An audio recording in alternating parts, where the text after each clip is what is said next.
Shabbat Shalom, peace and blessings to you, brothers and sisters. May the Most High bless you. May He keep you. Yes, this is the day that the Most High has made. We are rejoicing in it. We are glad in it, and we are happy to be here. This is another Shabbat. This day we celebrate as being the day when creation itself was completed and the Most High Himself entered into His temple, which is this physical dimension in which we lived, even this planet, and He dwelt with us. We celebrate this, and we look forward to the return of the Most High dwelling with us, yes, even in physical form. I'm your More, and we are going to have a wonderful discussion on today, continuing our journey into gods. And yes, this is going to should be about part 5. We're going to have a wonderful time, and we want you to just sit back and grab your pens, grab your papers, grab whatever you need to take notes. This is going to be interesting, and I'm not saying that we're going to go into a rabbit hole, but we're going to take you deep into what is written even in the scriptures themselves, and we're going to take you deep into what is right in front of our eyes, and we're going to take a look at some things that, well, for some it's going to be uncomfortable, for others it's going to be controversial, but hey, all in all, hey, I'm here to give you the truth, the whole truth, and nothing but. We'll be right back. From the nation live. Well, here we are. I want to greet all of you in the name of the Most High. For some of you, you may have never heard the word of the Most High. You may never have heard of the word that comes from the pages of the Hebrew Bible, which we call the Tanakh, which, by the way, for those of you that believe in Yeshua ben Yosef, called Jesus by the Greeks and the pagans, those of you that believe that He is Messiah, He never endorsed the New Testament, neither did He endorse Christianity. And newsflash, the Most High and Yeshua ben Yosef, they are not Christians. No, they are not. In fact, when you look at the testimony of Yeshua ben Yosef, he said, hey, as far as salvation is concerned, the Yahudi, the Hebrews, they have it locked up. So there was no Christianity. And so Christianity then is nothing more than a major distraction designed to take away the attention that's given to the Most High and give it to another who is a man. And we could talk about that, but hey, that's not the topic of our day today. You're here with us at Shabbat Morning Coffee. I've got my coffee. I hope that you've got yours. I want you to take some notes. And we're here to discuss the truths that have been, given unto us, handed down to us by our forefathers. Yes, even many millennia ago. And we stand upon the words that were given unto us in the Hebrew Bible, as handed down to us from our forefathers, as handed down from their oral cultural memory. And yes, we do stand upon the word of the Most High that has been given to us, the very foundation upon which the 3 major religious systems have been founded. Talking about Christianity, please keep them in order. Judaism, Christianity, and Islam. So with that being the case, we stand upon the word that is in the Hebrew Bible, and I greet you all in the name of the Most High. Shabbat Shalom to you. We here in this Hebrew community, we do love the Most High. We do love His word. We stand upon His word. And with that being the case, we want you to know that we do walk the covenant. For those of you that would say, well, the covenant seems difficult, I would remind you that while it is of proper Christian lore and mythology to believe that the laws could not be kept, and I've heard some ridiculous things like the only reason why the Most High gave a law was so that people could realize that they could not keep it. This is hogwash, and yes, it is deserving of our Croc Award, but hey, we're gonna save that for we're gonna save that for another time. But it's absolutely not true. I remind you of what is written in Luke, the first chapter, verses 5 and 6, which lets you know that even within your Christian New Testament, yes, it does say that there are individuals who were perfect and blameless. Even the erroneous Apostle Paul also said that he was blameless in the law, which proves to you that it could be done. Okay, so put that in your pipe and smoke it. So it puts a hole in the head of that lie, that myth that says that the only reason why the Most High gave a law was so that we would realize that we couldn't do it and that we needed a Savior. Well, this is hogwash, but we serve you notice that we do stand upon the word of the Most High. And yes, we follow the covenant. We walk in the covenant. For those of you that are afraid of 613 laws, even though you cooperate with the thousands of laws that govern driving or the 6,500 laws that govern the game of football, and there's many thousands for baseball as well as, any other sport that you'd like to name. Yes, we have 613, and they are easy to abide by. But for those of you that would say, oh, that number scares me, 613, well, there are 10, according to Deuteronomy 4 and 13, there are 10 declarations that serve as a miniature form and version of the covenant. Therefore, those of us in this Hebrew community, we say that we will not have any other Elohim or God but the true one that created the heavens and the earth and us. We know him by the name of Yah, according to Psalms 68 and 4. And we will not make any object of wood, of stone, or even ideological, meaning that we will not construct an image of thought, an image of belief that would drive us away from serving the Most High, but rather we do serve him and him alone. We will not take his name, his character, or his presence in vain, but we will honor him as well. We will honor the Shabbat to keep it holy, meaning that we do no work during the daylight hours of this day, called Shabbat, where we celebrate, the entrance of the Most High into our physical dimension, where he reigns as king, where he reigns as supreme. Every week we celebrate this and we rejoice in this truth. Hallelujah. We rejoice and we are thankful. So we do keep Shabbat holy by doing no work during the daylight hours. As well, we honor our mothers and our fathers, our ancestors that have gone on before us, for we stand upon their shoulders, and we honor them as the Most High has said to do. Like Samuel pouring out water, we also are able to pour out water, but we do not set out food for the dead, but we do honor our mothers and our fathers, our ancestors that have gone on before us. We say, may the Most High bless them and keep them and smile upon them, even in their spiritual domain and habitation. And as he would allow them to communicate with us in dreams, then may it be so allowed as the Most High would say. But we honor our mothers and our fathers and the examples that they have given. We will not commit murder. We will not shed innocent blood. And we will not steal by taking something that does not belong to us. And neither will we commit adultery. We will not steal, and we will not be a false witness in any matter of judgment, but we will speak the truth, the whole truth, in the court that the Most High has set. And lastly, we will not covet anything that belongs to another individual, for we know that the Most High has blessings with our name on it, and we know that our blessings seek us out. That which the Most High has for us comes to us willingly. For it is written that the Most High, that he makes rich and he prospers, and he does not add any sorrow to it. And in this we rejoice. Hallelujah. That being the case, hey, if you have agreed with that and if you walk therein, then hey, we say to you, shalom. Welcome to the community. Welcome to the community. Welcome. And we honor you and we give you an opportunity to communicate with us via the chat room. You can even call in. The number will scroll underneath me. During the time of questioning, you can feel free to ask a question regarding the subject of that segment. And we can keep it moving. There will be a time, if needed, if suggested, if asked for, where we will open it up for general questioning. I will do that sometime just in general, but hey, when it comes time to ask a question, make sure that you put my name on it. And yeah, we will continue. Yes, we will address your question or your comment.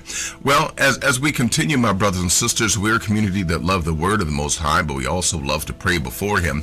We love to pray because he is the one that has brought us together, and we pray from a sincere heart. Now, the way that we pray here in this community is somewhat different in that we, first of all, we take inventory and we ask ourselves the question whether or not we have willfully and intentionally sinned against the Most High. If we've set out to sin against the Most High, we ask that question. And if that answer is no, then we can come before his throne with boldness. And if it is such that we are found guilty of a sin, then we come asking for mercy. And of course, we understand mercy to be a new day whereby we can demonstrate through heartfelt actions that we can do correctly rather than doing the wrong thing. This, my brothers and sisters, according to Ezekiel, yes, chapter 18, verses 20 through 22. This is forgiveness. This is restoration without the shedding of blood. No, it is a Christian error to believe that blood has to be shed in order for your sins to be forgiven. That is very far from the truth. Those who write such things were not knowledgeable of the Torah of the Most High. Well, with that being the case, my brothers and sisters, we come before him, and as it is written in the book of Hosea, let us bring the calves of our lips. We've been asked many a times, oh, you guys keep the law. Well, then, what do you sacrifice for your sins? Well, dear Christian brother and sister, we want to help you come out of your ignorance. We want to help you come out of your ignorance. So we give you an understanding. In Hosea, it's written that, you know what, there's going to be a time where you don't have a temple, where you don't have priests, you don't have anything. And you know what? It's at that time that you offer up the calves of your lips. In other words, the words of our mouth and the heartfelt words that come from the depths of our being serve as a living sacrifice unto the Most High. The Most High receives them as if they are the calves that were sacrificed. And so with that being the case, yes, we do yet perform sacrifices, but it's not on the level that you would think. Yes, we do keep the laws, statutes, and the commandments. So you can't get us with that one. You know, you think you have a ace in the hole when you ask us that question. Where's your sacrifice? Well, no, we've told you where our sacrifices are. Yeah, our sacrifices are the words of our mouth, according to Hosea. Okay. Well, with that being the case, my brothers and sisters, we come before the Most High, and we invite his mercy, which is another day to demonstrate and to do his will and to do correctly where we did not do correctly before. This goes completely against the Christian error that says, well, you're forgiven, right? Because it's all under the blood. Well, the Most High never enjoyed nor endorsed human sacrifices. And, the fact that people, even on tomorrow morning, they will simulate the drinking of human blood and the eating of human flesh, but then they call those who are in Africa, who may sacrifice a chicken and use their blood, they call them savage, while they, on Sunday morning, internalize mentally and spiritually the drinking of human blood and the eating of human flesh. And it's been made religious, it's been made holy, okay, by its repetition by the Catholic Church, and people believe that they are saved and say, ooh, it's under the blood, it's under the blood. Well, all of this is more like witchcraft and sorcery, but that's what you find in Christianity, my brothers and sisters. You find a lot of paganism in Christianity that's been whitewashed and made to look holy, but that's a subject for another day. When we pray, we come before the Most High, and we exalt him, and we thank him, and we enter into that mercy, which is the newness of a day, another day, to do and to perform from a pure heart that is righteous before him. So with that being the case, let's get ready to pray, take inventory, and if you need to forgive someone, hey, if you need to let something go, do it before we go before the Most High. Let's get ready to pray.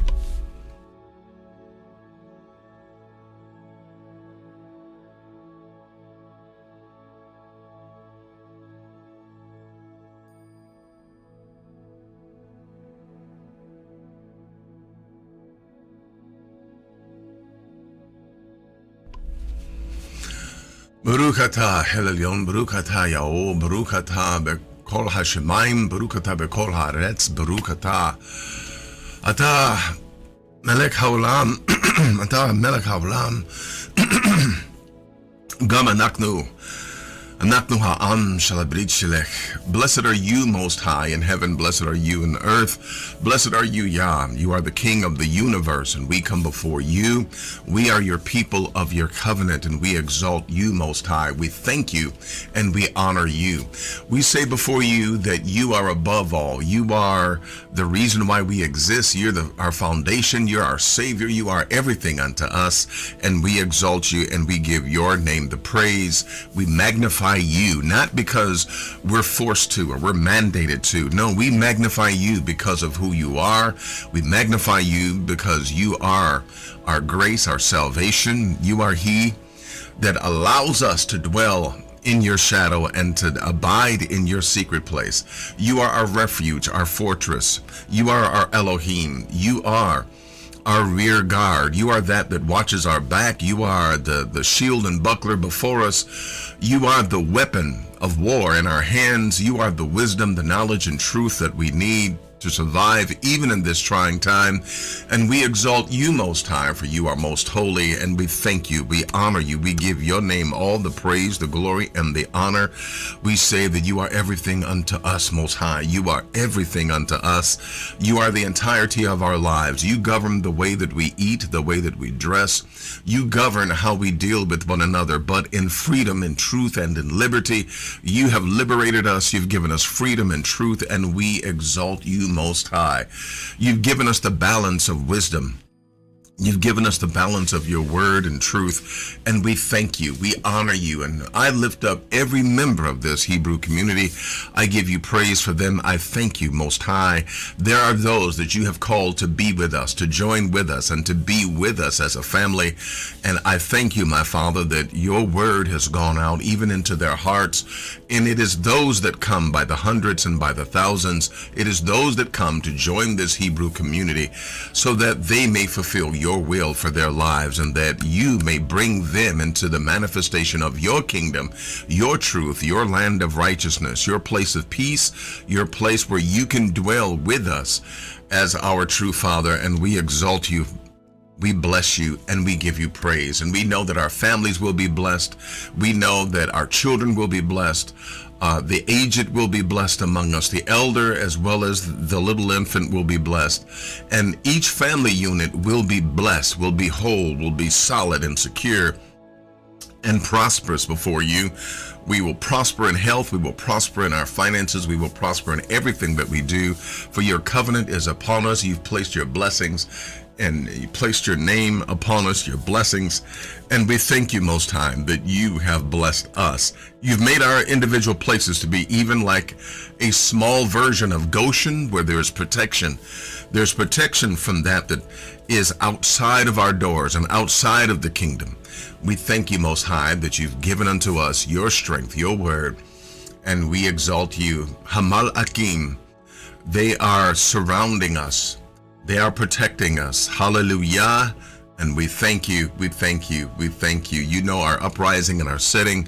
You know our going. You know everything about us. And we exalt you, Most High, that you are our protection. And I lift up every member of this community. I lift up Leonie Croning. I thank you as you continue to bless her, my Father. You continue to bless her. You know that we have been petitioning you on her behalf. We've been calling her name before you, Most High.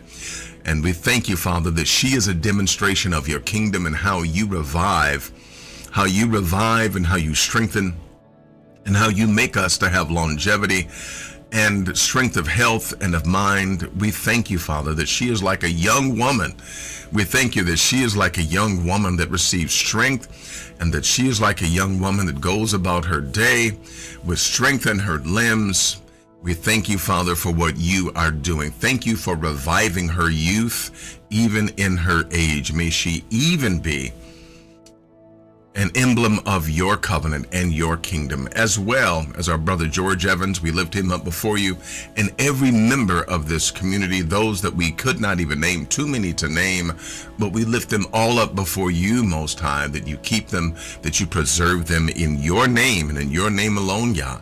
May this session be blessed, and may you sculpt the outcome of this session in your name. Aman wa aman.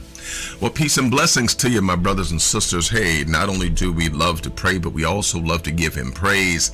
And we do give the Most High praise, and we exalt him. Well, when I come back, we're going to go ahead and go right into our main topic. So, hey, we'll be right back. And, hey, grab your pens. Take this as an opportunity to grab your pens and your papers. We'll be right back. Thanks. I want to ask you a question. Would you pick up a French dictionary in order to help you define Spanish? Would you pick up a book on physics to help you understand the simplicities of cooking a recipe? No, you would not. You need the right reference material for the particular job at hand. And the Most High has given us a job of living the life according to the laws, statutes, and commandments that he has given. Why do I bring up this dichotomy? Why do I bring up this question? Because that is what many of us are doing. We are using reference works that are Christian in origin, nature, and bias. And we're having to gain a a purely Hebraic understanding from them. And this, my dear brothers and sisters, is insane. I'm looking, need your help. I'm looking to foster Hebraic scholarship. So we've started the Hebrew Scholar magazine, and with this, there's something for the entire family, but there's also a platform to be able to develop new, young, and budding scholars. We want scholars that are going to basically produce materials from our perspective with our truth that's for us, that's by us, and that's going to benefit us and help us throughout all generations. I'm Melky Uriel. I want you to subscribe to the magazine.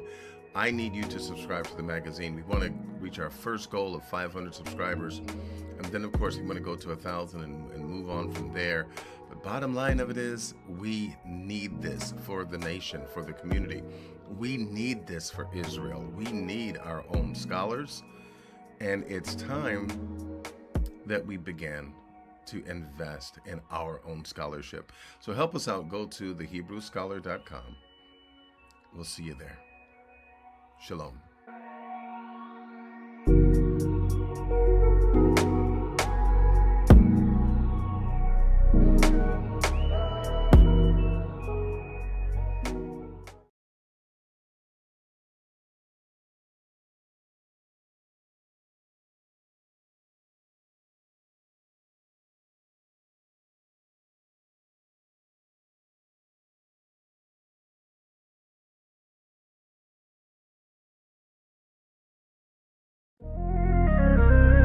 From the nation life.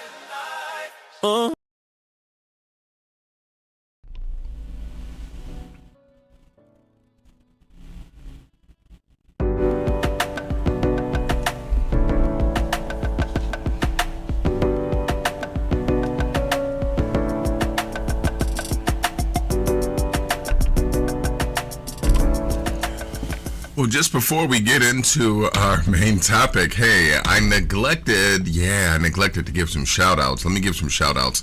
Peace and blessings to you. The person that turned the lights on, yes, was my brother from another mother, our brother Bergen Paris. Peace and blessings to you, my brother, to you and your family. Love you. Our elder turned on the coffee pot. Peace and blessings to you, Christine Croning, our elder, beloved. We're thankful that you're feeling better, that you're good, and getting better and better. And we also have our brother Adrian. Our brother Adrian was here, and peace and blessings to you. Our brother Adrian is here. He's our Minister of Economics, and he gives us financial advice, and he helps us along the way. He shared his contact information for those that would like to ask questions regarding their finances. And yeah, we're thankful for him. Our brother Bergen Paris, he's our Minister of Safety and Security. And he's the chief, he is the chief moderator of the room. And haven't seen Josh and Penny for a while, but I call them the dynamic duo. Maybe, I don't know if they have moved on or not, but hey, peace and blessings to them wherever they may be. Our sister is here, Jacqueline E. Buggs. Peace and blessings to you, my sister. And also we have Miss H. Please, peace and blessings to you, Miss H. Glad that you're here, Miss H. Good to see you, Miss H. Glad that you're here. And also, I think I saw Gilly. Did I see Gilly? Gilly, peace and blessings to you, my brother. Also, we have Raymond Radcliffe. Peace and blessings to you, my brother. Glad that you are here. And Mr. Weeze 1000, peace and blessings to you. Shabbat shalom to you too. And I'm so glad that you guys are here. As well, we're going to continue. Our brother Ben Naphtali is here. Peace and blessings to you, my brother Ben. Always glad to see you hit the door by means of entering in, not leaving. Always glad to see you here. And who else do we have, y'all? Who else? I want to make sure that I don't miss anyone. Hey, none other than Michael Charles Marsh. Peace and blessings to you, my brother. Glad that you are here. And there's just something about all the family coming together that makes it seem like, I don't know, I look forward to this. I really do. I look forward to spending time with you guys and to also sharing the truth with you. And I'm so glad and grateful that you guys are here. I truly do love you, and I pray for you guys. I need you guys to know that that's real, that's solid, and it's just it means something to me, really, to be here with you. So when I get back, we're gonna go into our main topic.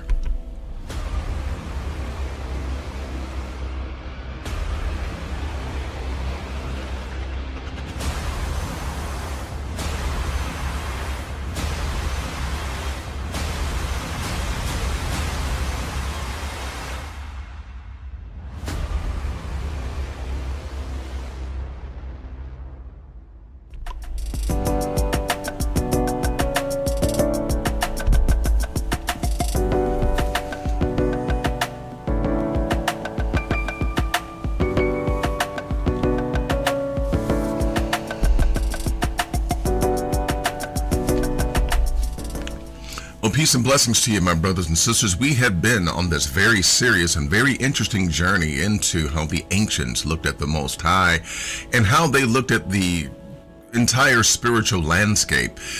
Please understand that in their world and in their time, things were much different than what we now entertain as being truth and reality and our perspective of who God is and how we worship God. What we have is a very watered down, very sanitized, and very generic version of worshiping the Most High. Yes, I said it, and I will say it again.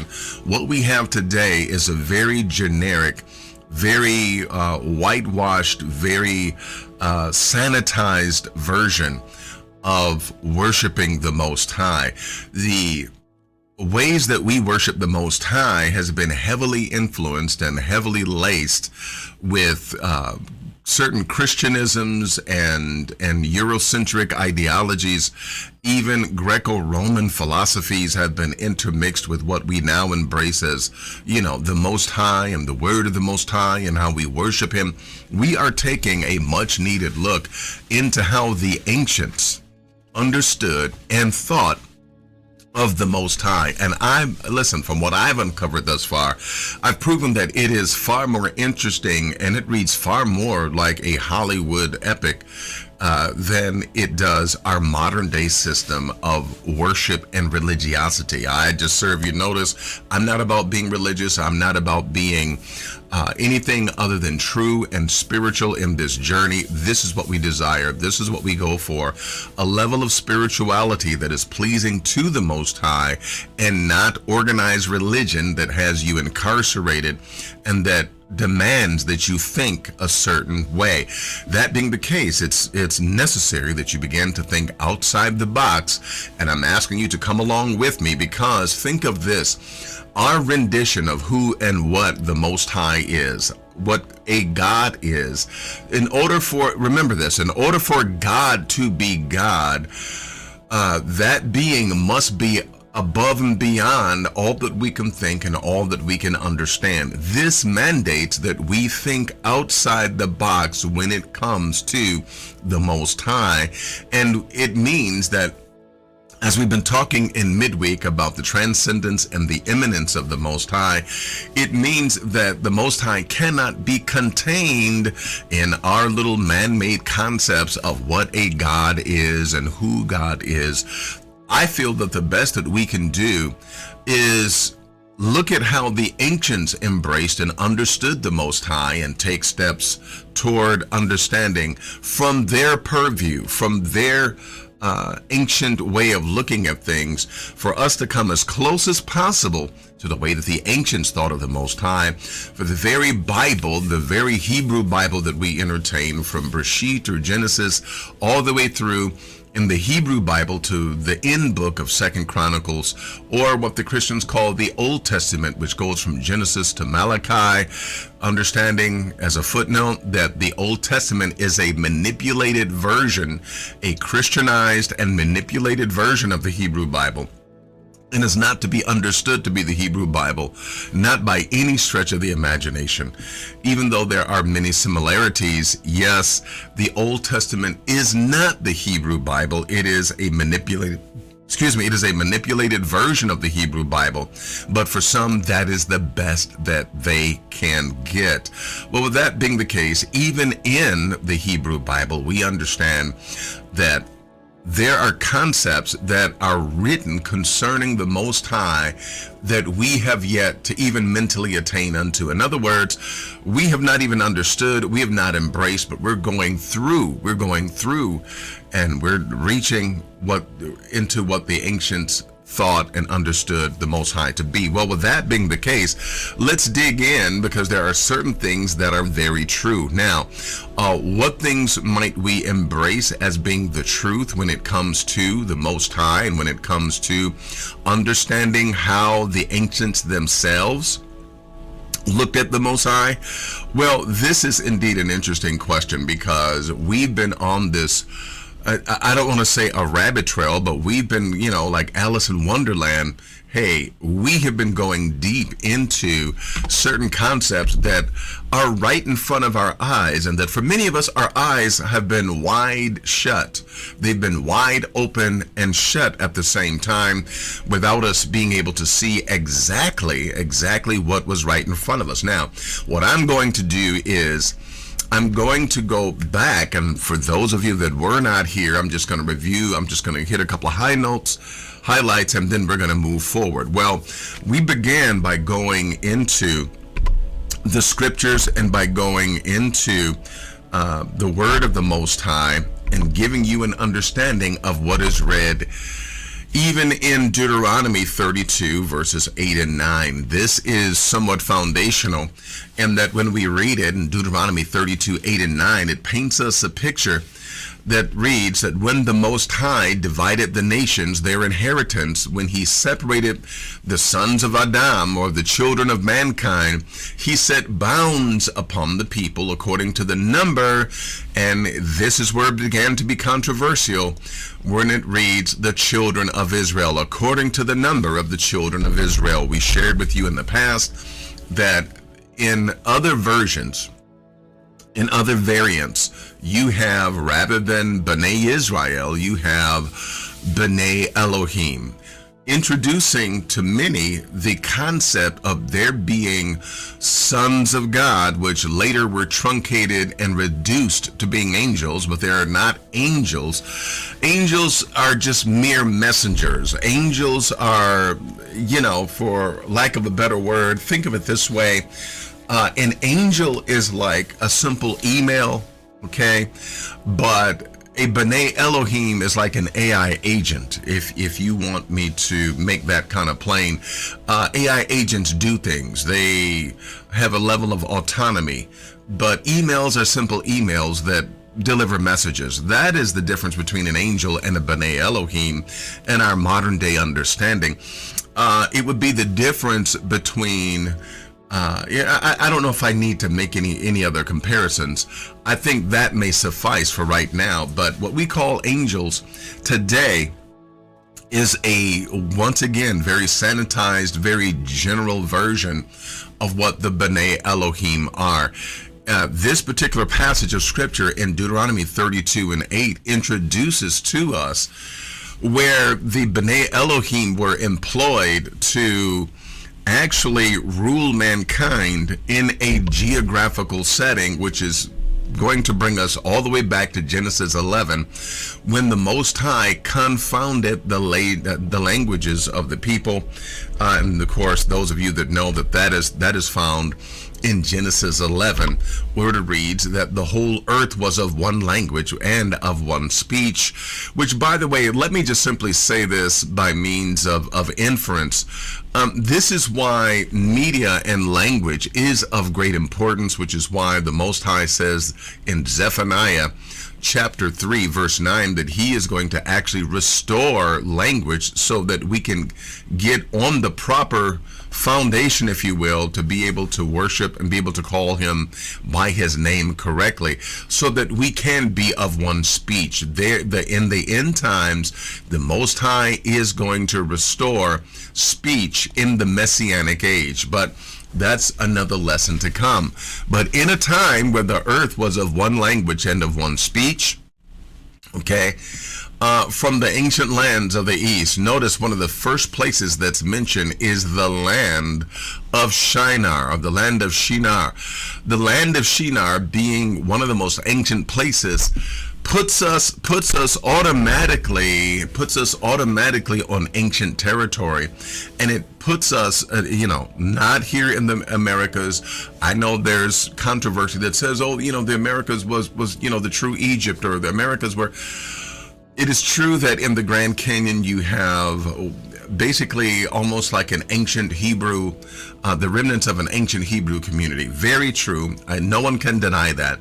I believe that the earth and the world was actually populated and that it was seeded with peoples. Okay, Columbus was not the one to discover, Columbus may have been the first of the Europeans to discover the Americas, but we as a people had already been here. We'd already populated. We've already, and we can get into that, but that's a subject for a later story. I mean, they found ancient Hebrew here, and they found things here that prove that there was a connection between us and between that we would call, whether you want to call it the Middle East. I mean, I don't know if there's a Middle North or Middle South or Middle West, but yeah, that land that we understand to have been our land and our home, yeah, there is a connection.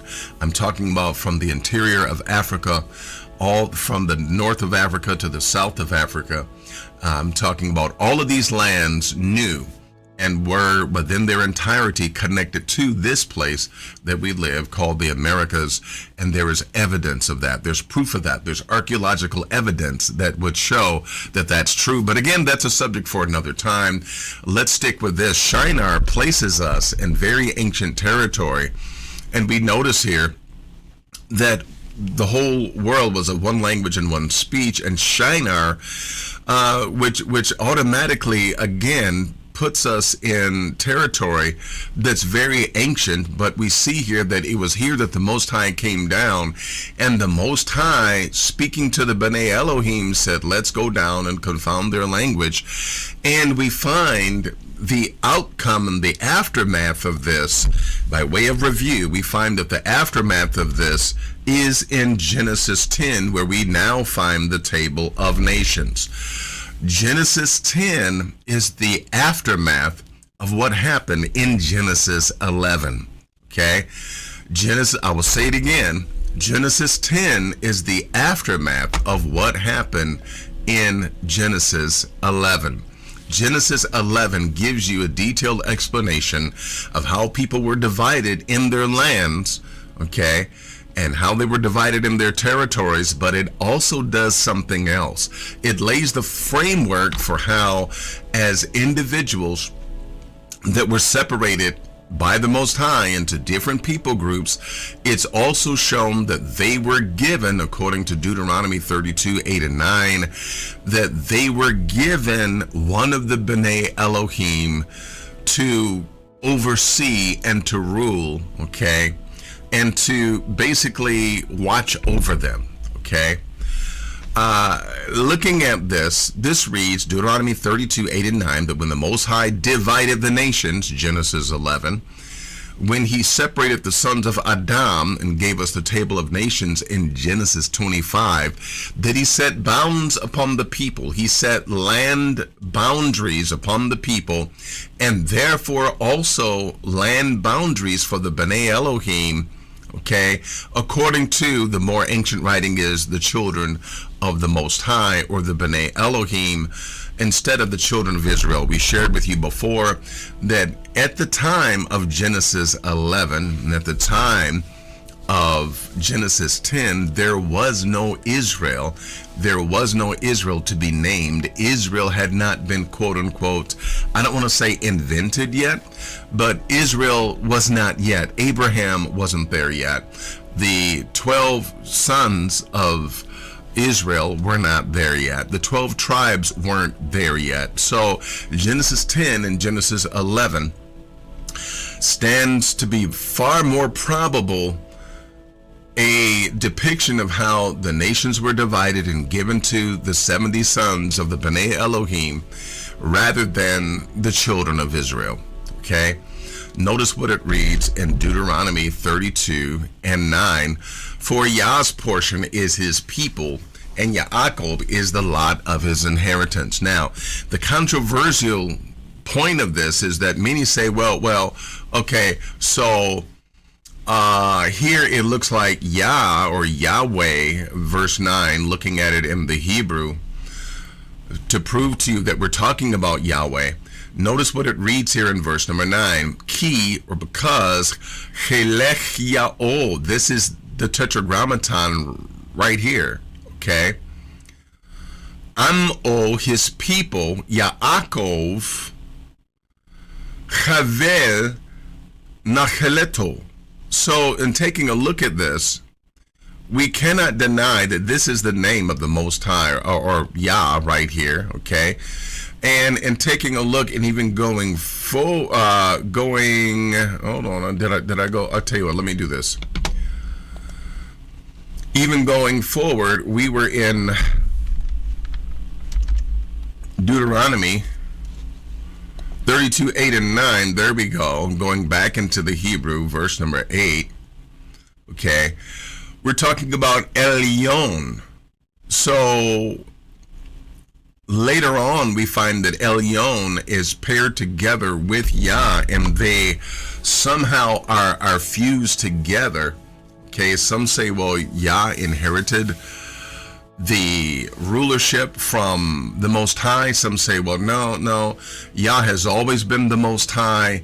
Others would say, well, you can't deny that this particular verse of scripture in Deuteronomy 32 is giving you the difference between the two, that one is not the other and the other is not the one, okay? I know that that's controversial, right? But let's just look at the text and let's let the text speak for itself, and let's not allow our own religious, let's not be like Christians. I shared with you that you have to think outside the box. Because the Most High is greater than any of our thoughts, any of our inferences and assumptions. We have to think outside the box and truly trying to gauge an understanding of the Most High. Let the scriptures state what they state. Now, I'm going to have to make a note here because this is going to get very interesting. Okay, this is going to get very interesting, even more so than it already is. Looking here at Deuteronomy 32, 8 and 9, it paints the picture. I'm going to go straight down the middle. It paints the picture that the Most High is Yah's daddy, and that Yah was no more. As we mentioned before, Yah was one of the B'nai Elohim, okay?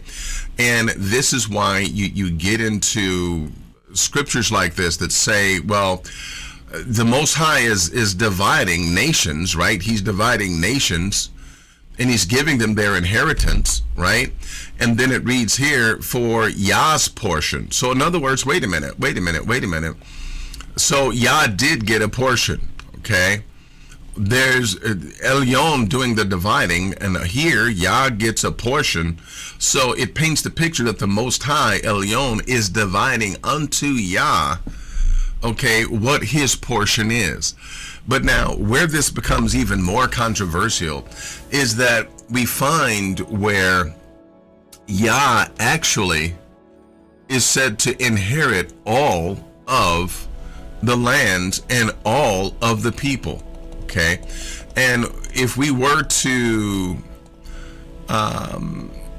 go down even further, we would find that the Most High is mentioned and even coupled together. Even if we go back into the book of Bereshit, we find that Yah is coupled together with El Elyon, and Yah is called the Most High. Let's go there, because that's an interesting place to be, because we begin to talk about Melchizedek, which leads us into the whole topic of Yahwism. And that's really what this is all about, brothers and sisters. When we take a look at what the ancients thought about the Most High, we're really entering into the territory where we understand what Yahwism is. Well, what do you mean? Okay, let me break it down to you. I know I'm mentioning a lot. I know I'm throwing a lot at you, but listen, just stick with me, brothers and sisters.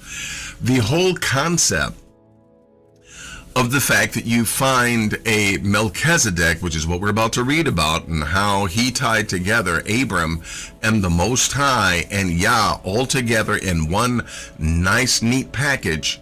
Well, we can ask questions. Okay, so Melchizedek did that. Where did Melchizedek come from? Where did Melchizedek get his priesthood from? How was it that he was a priest under a full system, okay, under a full system of spirituality, where he is the high priest of the Most High God, and he is a part of a priestly order, something that had come before Israel, that does mention the Most High. How was that possible? Well, you're then talking about the subject of Yahwism and how Yah was worshipped and addressed by more people than just Israel.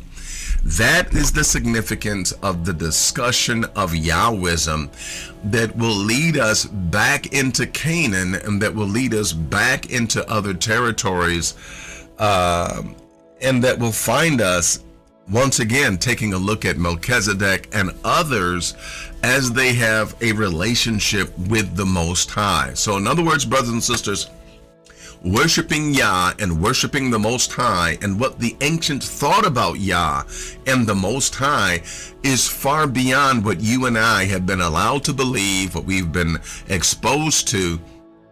Is far more than what we have been given to understand. As I said before, we have a very general, whitewashed, kind of a sanitized, generic version of spirituality compared to what the ancients thought and understood and practiced. Let's do this. Let's go into this, okay, and let's take another look, because we find that Melchizedek, okay, we find him in Bereshit, or Genesis chapter 14, verse number 18, and Melchizedek, king of Salem, brought forth bread and wine, and he was the priest of the Most High Elohim. Wait a minute, that is of significance. Okay, it says here that he is Kohen Le'el Elyon. So this is the Most High that Melchizedek is a priest of in this priestly order. And notice, and he blessed him and said, blessed be Abram of Elyon, blessed be Abram of the Most High. And keep in mind that as we go into the Hebrew, we look at verse number 19, notice we couple together the fact that Melchizedek, who is, okay, Melchizedek, this is his name, okay, my king is righteous, Melchizedek, okay, he is the priest, Kohen, of El Elyon. Here Abraham is addressed, okay? He addresses him, Abram, as being under El Elyon. In other words, they are worshiping the same being, the same eternal being, El Elyon. So now we ask the question, okay, if Melchizedek is worshiping the Most High, okay, namely Yah as the Most High, and we find here that both of these are tied together in verse number 22. This is now this is just a little bit of review, but let me go to verse number 22. Yomer Abraham, okay, and he said, Abraham, to the king of Sodom, okay. Notice what he does here. Notice what he does. Melchizedek says to Abram, he ties together Yah, okay, the same one that we note by looking at Psalms 68 and 4, Yah.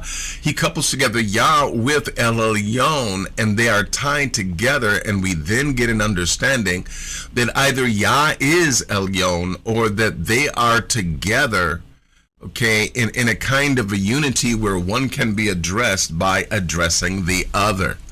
Some have said, well, no, this is just a forced harmony designed to give you a whitewashed version that, yeah, that is painting the picture like they're all the same gods, but they're really not.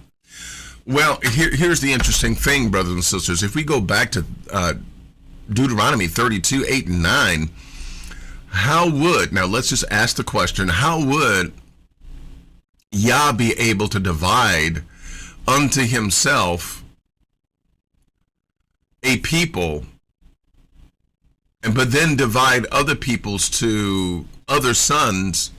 There are questions we could ask about this, but some have said, well, no, that is exactly what you have there, where the Most High is actually, he's just saying, he's dividing everybody up, but he's keeping Israel for himself. In other words, the Most High, he is the supreme, and he is the one that is supreme, and he's just keeping Israel for himself. He's dividing up everybody and giving all the other nations to the other B'nai Elohim, but he's keeping Israel for himself. Now, I have heard that and I understand that, right? And that's a possibility. I'm wanting the text to simply say what the text is saying. And as we continue, there are other questions that we need to ask about this that's going to shed light on this, and that's going to bring us even further into this discussion. This brings us to, as part of this discussion, it brings us to Psalms 82. Psalms 82 shows us, okay, that there is something going on, okay, between the Most High and others of the B'nai Elohim that were being judged. Now, there's a reason I got to go into this. Let's go here real quick because this is interesting. Notice what it reads here. It says, God stands in the congregation of the mighty. Going into the Hebrew, what do we see? 82 and 1. Mizmor Esaf, Elohim Nitzav Be'adat El. He stands in the congregation, okay? He is in the midst, he's entering into the congregation of the El, okay?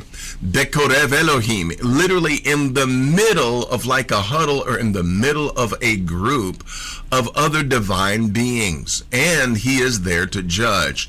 So this paints the picture for us, brothers and sisters, that yes, the Most High is standing in the midst of other divine beings. Wait a minute. So these divine beings that are called Elohim, who are they?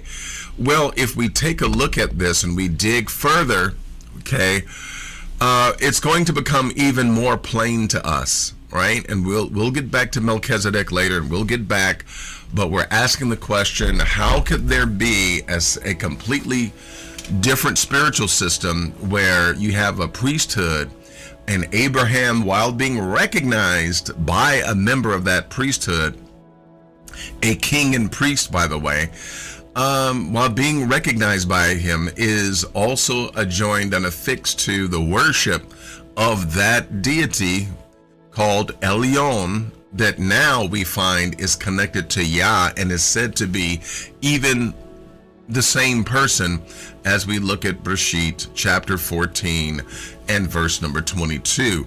Now we make sense of it even further by going to Psalms 82, and we're noticing that Elohim stands in the congregation of the mighty. In other words, God is standing in the midst of a bunch of divine beings, and this we understand to be the B'nai Elohim, the smaller gods, the sons of God, as has been written in the ancient past. And these sons of God have been called in our day and in our time angels, but they are more than angels. Please keep in mind the analogy that an angel is like an email, but a B'nai Elohim is like an AI agent with levels of autonomy, levels of intelligence, and that can do things, okay?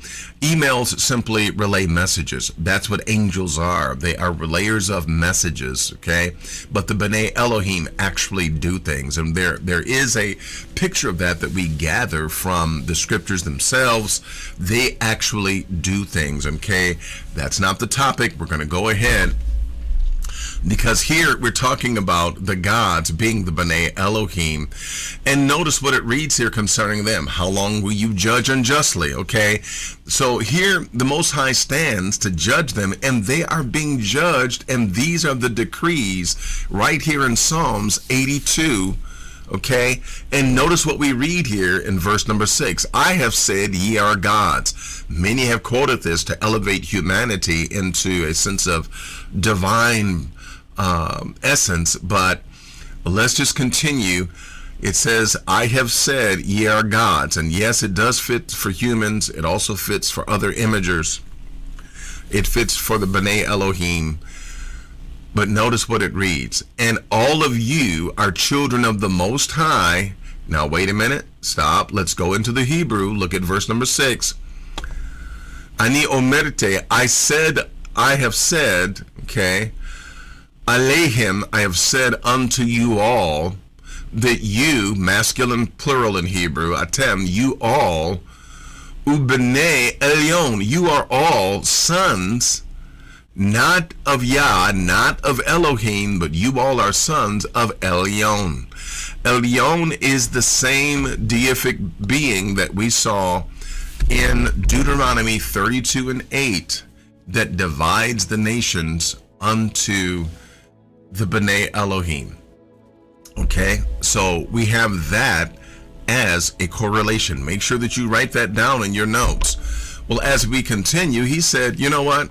I've said that you guys are gods, and you're all children of the Most High. In other words, you're all children of Elyon, but you are going to die like men. Now, one of the previous things that we stated before you that was very significant was that this was demotional. In other words, this is actually seen, and it has language in the Hebrew of being demotional. What do you mean by that?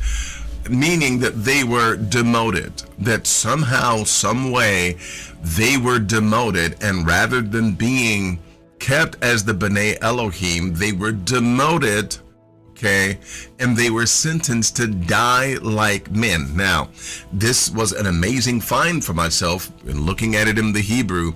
I could not help but to understand that when it says Timutan, okay, it says basically, you are all going to die, right?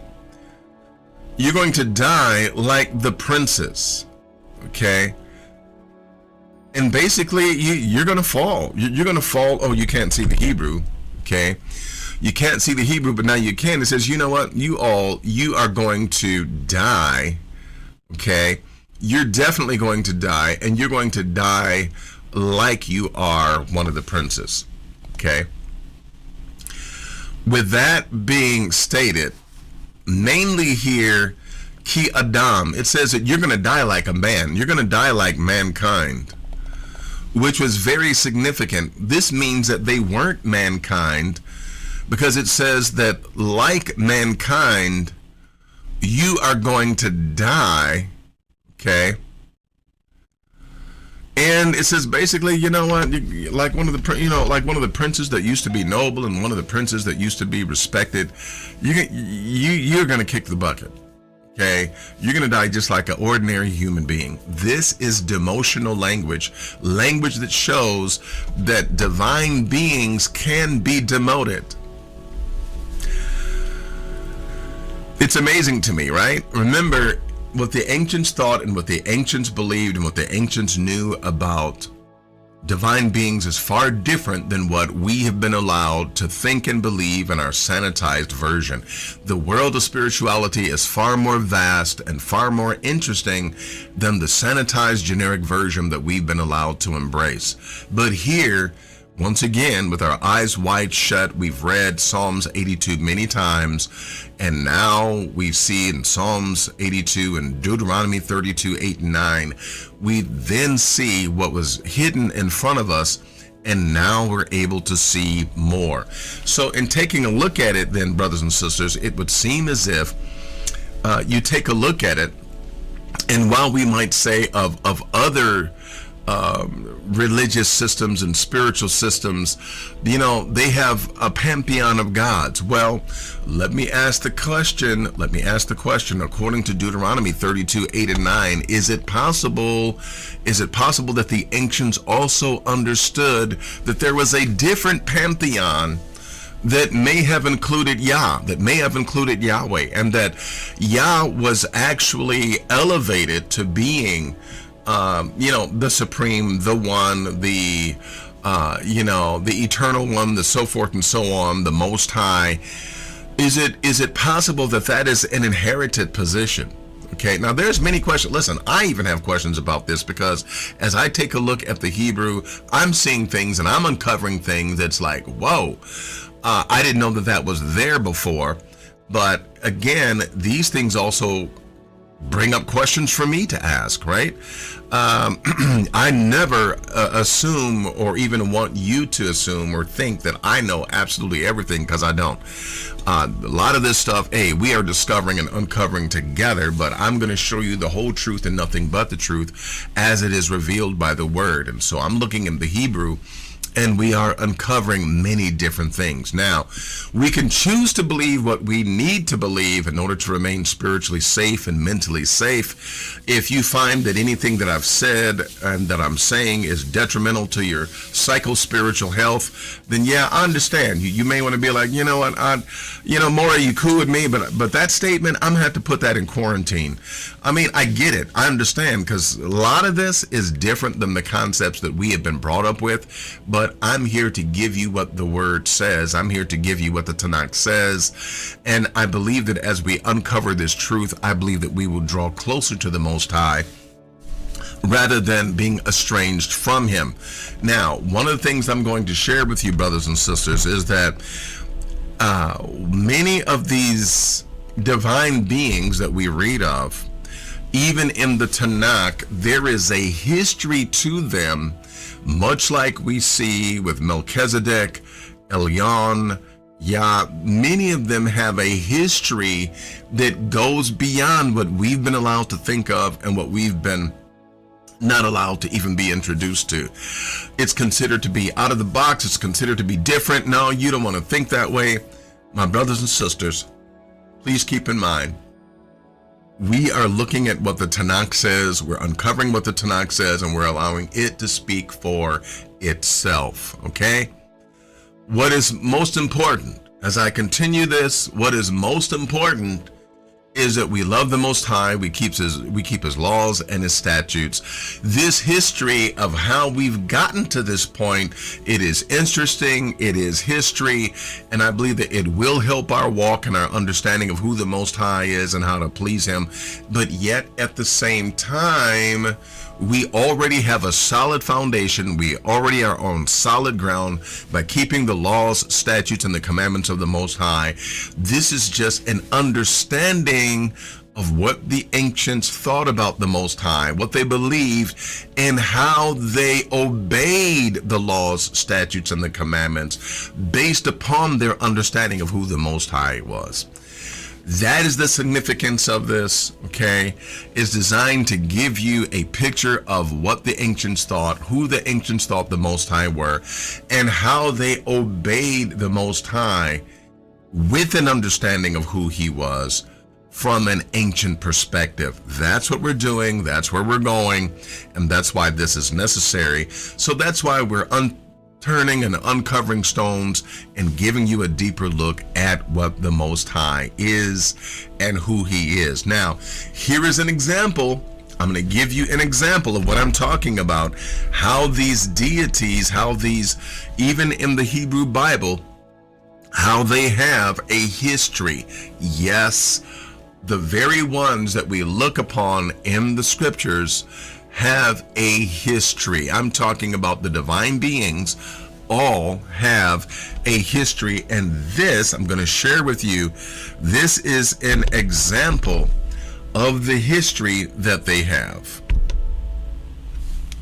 Superman being portrayed as a Christ-like figure is nothing new. When the original Christopher Reeve's Superman was released in theaters, many were quick to make the connection. A supernaturally gifted person sent from another world by his father to show humanity a better way? Yeah, that sounds like Jesus. Superman Returns took it one step further, actually having Superman die for humanity by being stabbed in the side. After which, of course, he comes back from the dead and saves the day. In fact, this entire sequence is very reminiscent of various depictions of Christ's death and torture, not too terribly unlike the incredibly controversial Passion of the Christ, which had only been released 2 years prior. The original creators of Superman were Jewish immigrants, and as such, they infused Superman with their experiences of feeling alien and foreign in a new country. To this end, they drew upon the story of Moses, a Hebrew baby sent away by his parents, raised by Egyptians, who eventually returns to save his people. Now, it shouldn't surprise you that there is a lot in common between the stories of Moses and Jesus. In fact, it is very intentional that the story of Jesus is supposed to mirror that of Moses. Jesus' story, just like Moses's, begins with the slaughter of Hebrew children by their oppressors before going to live in Egypt for a time, before returning to save the people of Israel as their savior/Messiah. So it's unsurprising that when this story, based on Moses, was delivered to a largely American audience, the audience saw Jesus in the text instead of Moses. And that's valid, death of the author and all of that. It is totally normal for an audience to find meaning in a text that the author did not necessarily intend, and it is also totally normal for later generations to expound upon those themes. Now, the interesting thing, brothers and sisters, is that just like Superman is connected with JC and also Moshe, right? Because we know that the character of JC has interwoven the lives of Joseph, the lives of Moses, the lives of, other individuals from the Tanakh. Just like that is true, there are other things that are definitely true, such as the correlations between the X-Men, the X-Men and the 1960s civil rights leaders, Malcolm X as well as Martin Luther King. How there is a correlation, how they looked at Martin Luther King, Malcolm X, and they created, just by means of looking at that motif of the difference between the two, they created Xavier, who was Xavier, who was Martin Luther King, okay, who wanted integration, and between Malcolm X, who is Magneto, who wanted to fight and who wanted complete separation.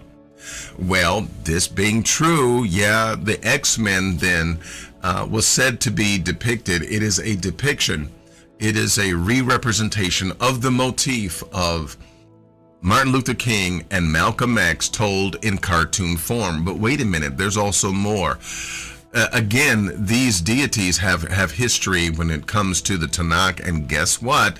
You also find that some of the other cartoon characters, such as Black Panther and others, they actually come from Orishas, the African divine beings, the Orishas, and many of them have been made into cartoon characters or superheroes, if you will. And we find that this is akin to the thought of what the ancients thought of divine beings. In other words, the ancients thought of divine beings more like what we think of being comic book characters. They were physical, but their bodies were somewhat indestructible. And yes, they have a history. When you take a look at the history, I've seen a history that takes Superman, brings him all the way back, okay, through to ancient Egypt and Horus, which then going backward still, they go from Superman to JC to Horus. And again, all of these divine beings have somewhat of a history. Even in the Tanakh itself, well, what can we say about, the Tanakh, and as far as these deities having, these divine beings having a history, okay? It's right here. It's right here in the scriptures, okay? Notice what we read here, and I'm going to give you, again, this is designed to give us an understanding of what the ancients thought and understood. Here we go. And we're going to leave you here because this opens up a whole nother can of worms. Isaiah 51:9, awake, awake, put on strength, O arm of Yah, awake, as in the ancient days, in the generations of old. Where art thou? Art thou not it that hath cut Rahab and wounded the dragon? So please understand that here we have part of the history, okay? Going into the Hebrew, look at verse number 9. Part of the history we have here of where the dragon was slain, okay? And this dragon, Rahav, was slain, okay? And as we note here, who is it slain by? Slain by Yah, slain by the arm of the Lord, okay? By the arm of Yahweh, or we could just simply say by Yahweh, okay? By Yah, by Yahweh.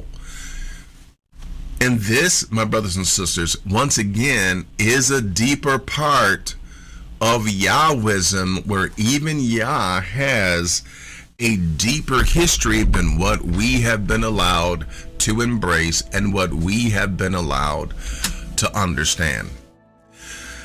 Because this takes us in a whole other direction. I know I've shared a lot, but notice, if you will, this takes us back into a history that is once again outside of the box, outside of our place of comfort, outside of what we have been allowed to think and allowed to believe, even in our Hebrew walk.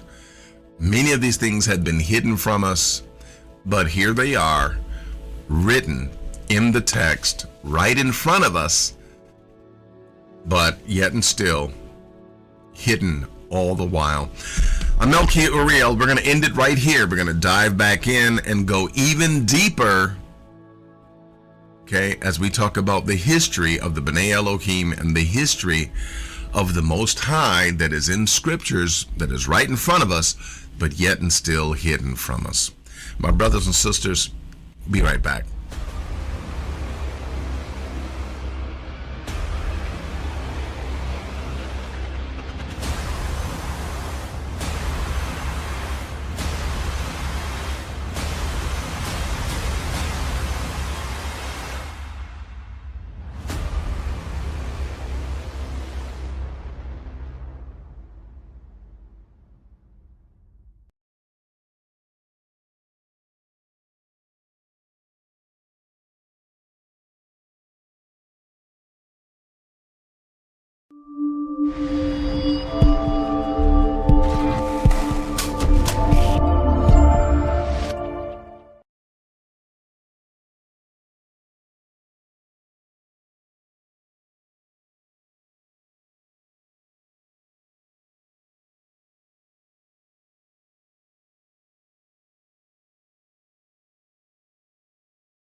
Let me make you laugh.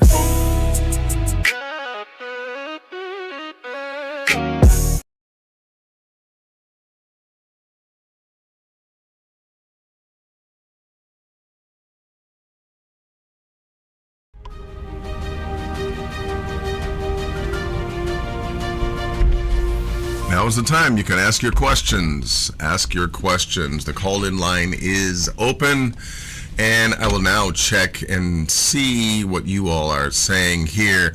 Peace and blessings to you. Peace and blessings to Sister Sharka.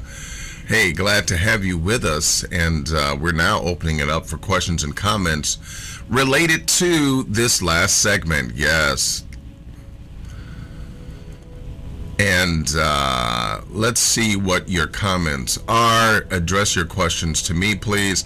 I don't want to have to go back through all of the writings here, questions in the chat room. I'd be scrolling forever. So please, at this particular time, address it to me from this moment forward. And if you have asked a question previously, restate it. Please restate it. Put your question in again. Or call in. You can even call in. The number scrolling underneath me. Call in. And yeah, we'll go from there. Let's do that. And I know that I've mentioned a lot of interesting things, right? A lot of interesting things. But basically said, when you take a look at what the ancients thought and what the ancients believed, and even what is written in the Tanakh, it reads like a superhero story. It really does. It reads like you have these divine beings, you have them relating with each other. And this last verse that I read in Isaiah, mentioning where basically Yah slays the dragon. Yeah, you know, that's interesting. That's interesting because in the Tanakh, we never see Yah arising. We never see Yah arising to do battle except against the enemies of Israel. Okay. My brother Ben Naphtali says, could slaying the dragon be more like figurative speech? Okay, so the dragon is figurative speech. Rechav is a dragon. The dragon represented the chaos of disorder that is personified by the depths of the sea, by the depths of the unknown ocean. Of course, we understand that this is even more potent of a thought when we consider that NASA, okay, the National Aeronautic and Space Agency, that they began their explorations in the sea. We don't know what they saw, but whatever they saw was such that they said, you know what, we ain't going into the oceans no more. We're going to start looking, you know, despite the fact that I think there's only like 12% of the world's oceans that have been properly explored. They said, you know what, hey, ixnay on that idea. We're going to try to look at space. And so we understand that, yeah, that something deterred them from looking at the oceans, and the ocean itself was personified by the ancients. As we look at what the ancients thought, the entire system of chaos and what scientists call entropy, where things disengage and break down, and like the wrong thing happens or something happens that you didn't expect.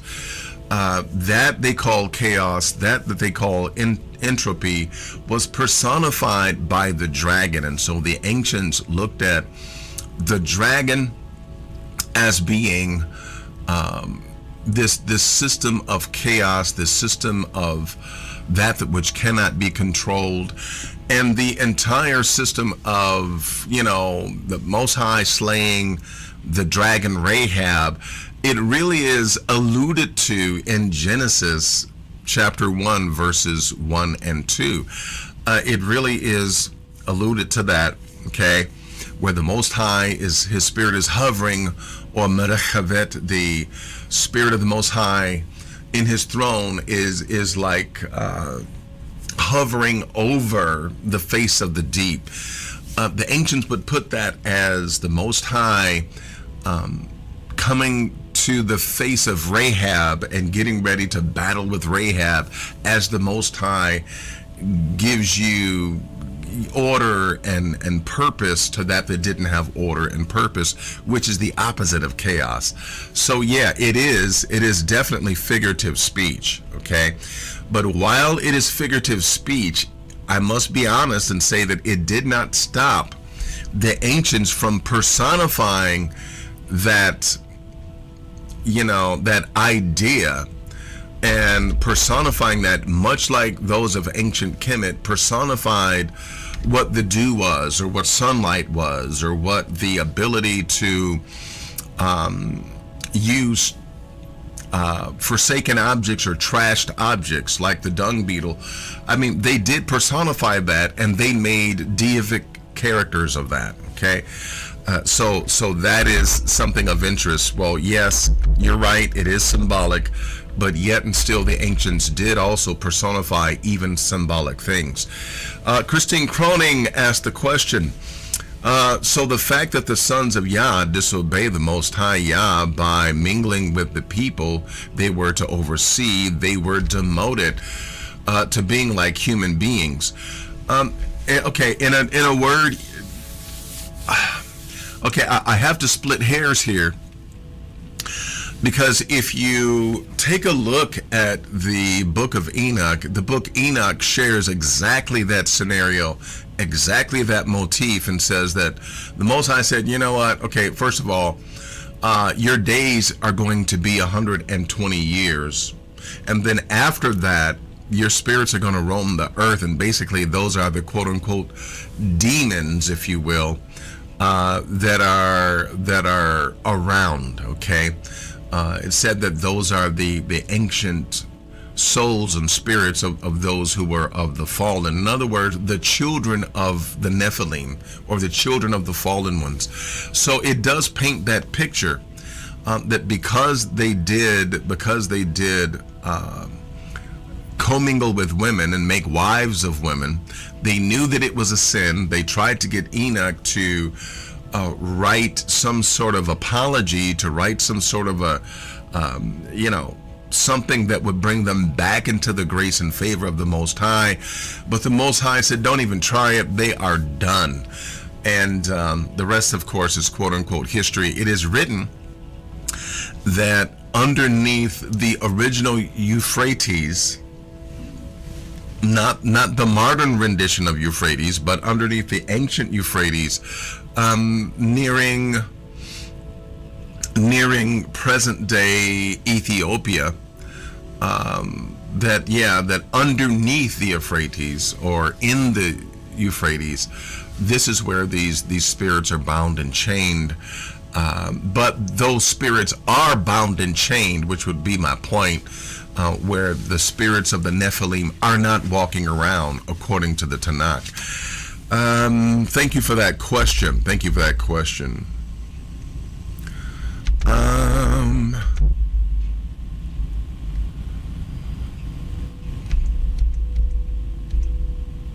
Okay. Looking, seeing what is addressed to me. My brother Ben says Todah, and yes, there are spiritual implications involved. Yes. Okay. So, my brothers and sisters, thank you for your questions. I don't see any other questions. But I will simply say this. I know that this is interesting. I know that this takes us into new territory. I am well aware of how challenging it can be to embrace a new concept, or to hear something that's different than what you have been exposed to before. But I'm here to tell you the truth, the whole truth, and nothing but. And I'm here to give you what the Tanakh says, and I'm here to show you underneath. I want you to look at the engine. I want you to look at everything under the hood, and we are uncovering truths for you right here on this channel with this Hebrew community. Hey, I want you to know the truth, and I want you to be able to worship the Most High from a pure heart, from a very solid place of truth, knowledge, wisdom, and understanding. With that being the case, hey, we're going to go into our other segments. Be right back.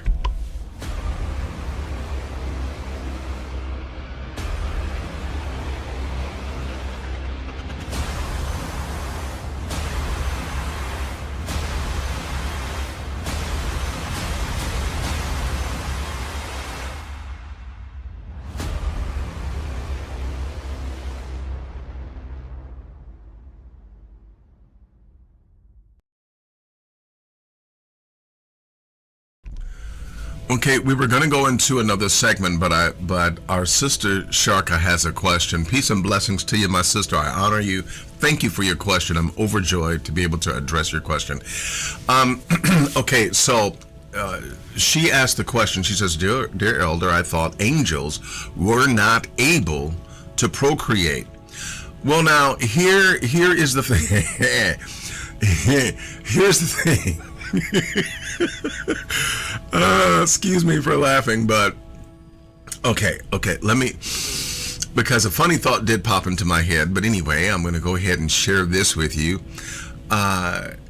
When you look at the fact that angels are said to not be able to procreate, this is a later version of spirituality that was handed to us by means of Neoplatonism and Greco-Roman thought. In other words, the Greeks and the church are the ones that said, hey, angels, they put it in the mouth of Yeshua ben Yosef, called Jesus by the Greeks and the pagans, that angels are not given in marriage, and that they themselves, that they don't procreate, and that neither will we procreate in the quote-unquote new kingdom. Well, here's let me give you a couple of reasons why this is not true. Okay, we understand that, first of all, okay, let me do this. I'm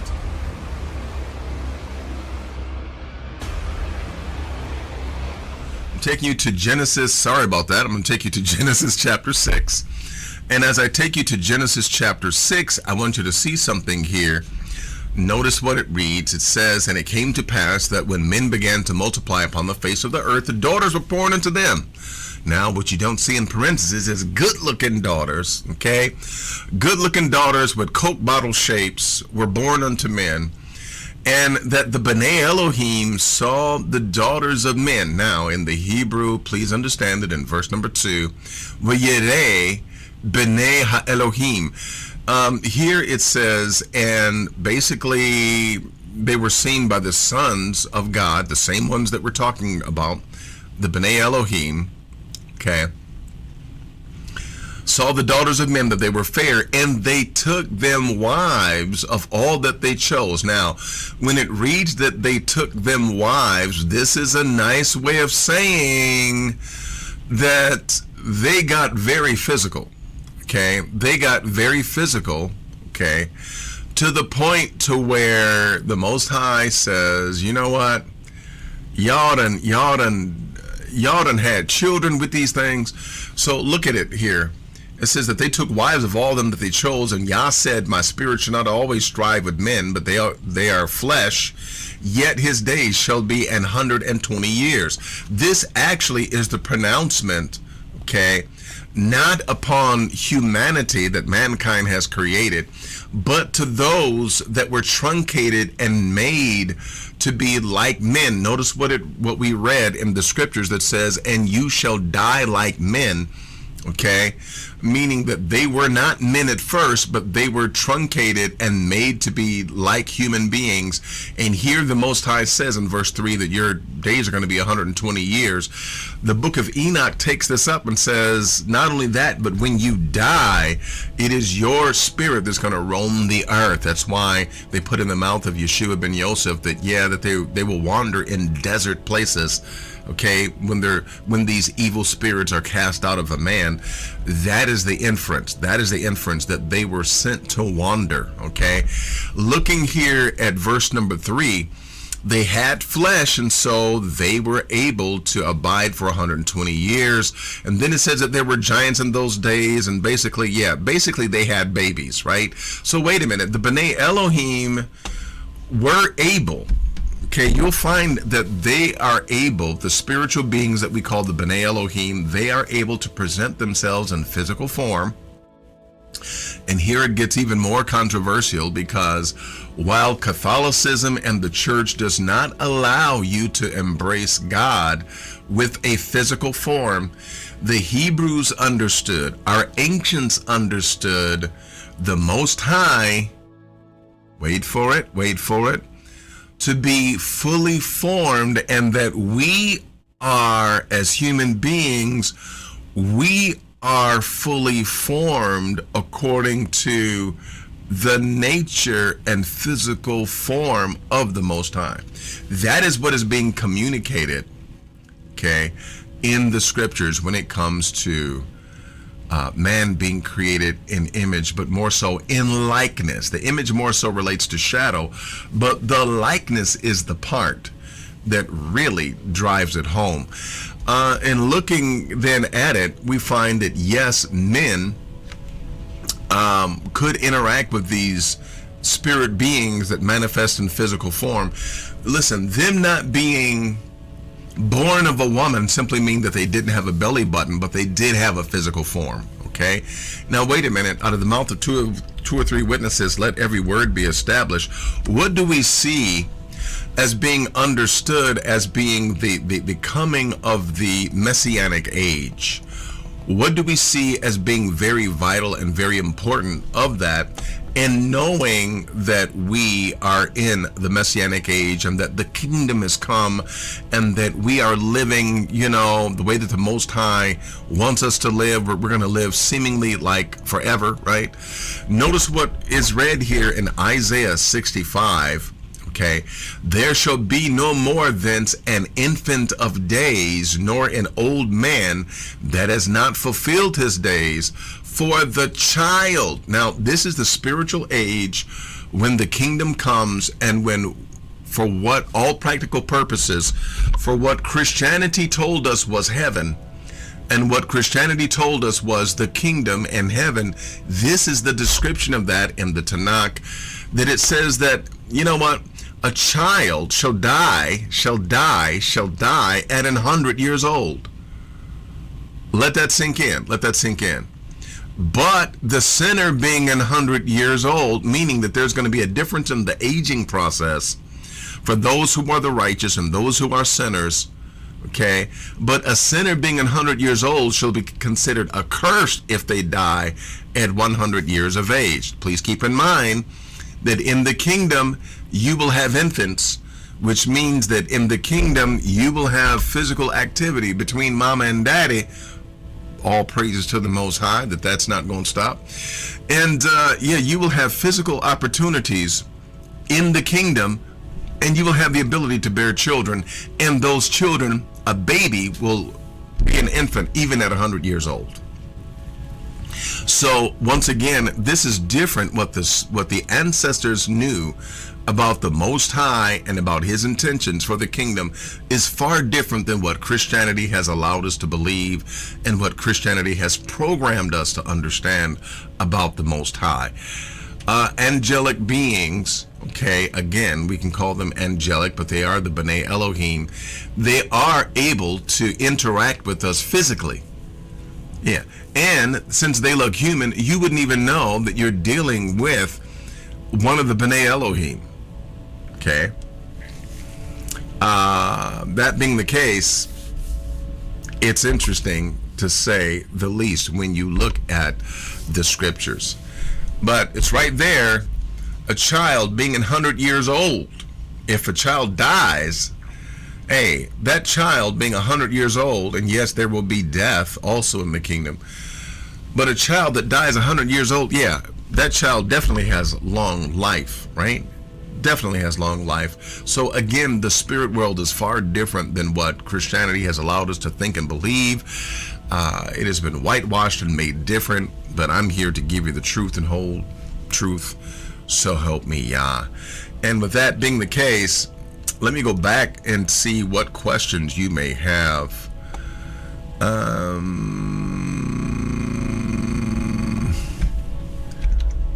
Let's do this. Okay, thank you to our brother who gives us a scripture of Zechariah 8:4-5. Let's go there. Our brother Adrian gives us Zechariah 8:4-5. Let's go there.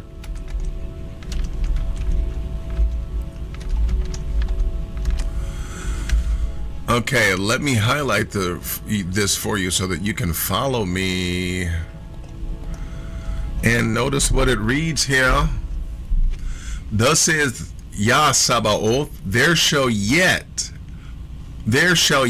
old men and old women dwell in the streets of Jerusalem, and every man with his staff in his hand for very age, and the streets of the city shall be full of boys and girls playing in the streets. So yes, we are going to have childrens.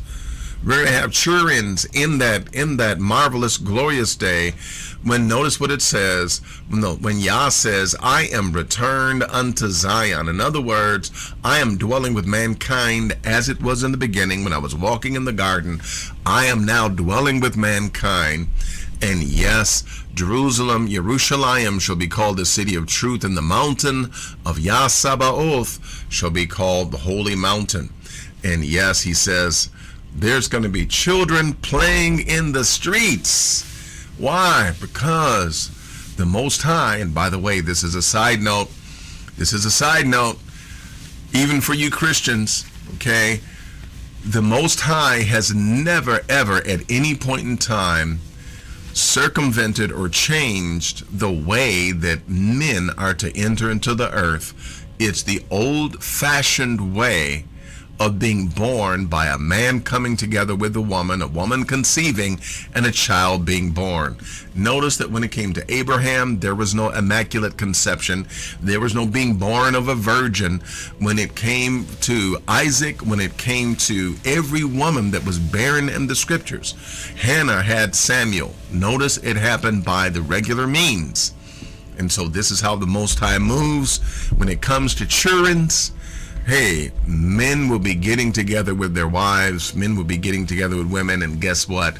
They gonna have some babies in the kingdom to come. Well, I'm gonna see if there are any other questions that we need to entertain or comments that we need to entertain before we go. And thank you, Brother Adrian, for that scripture.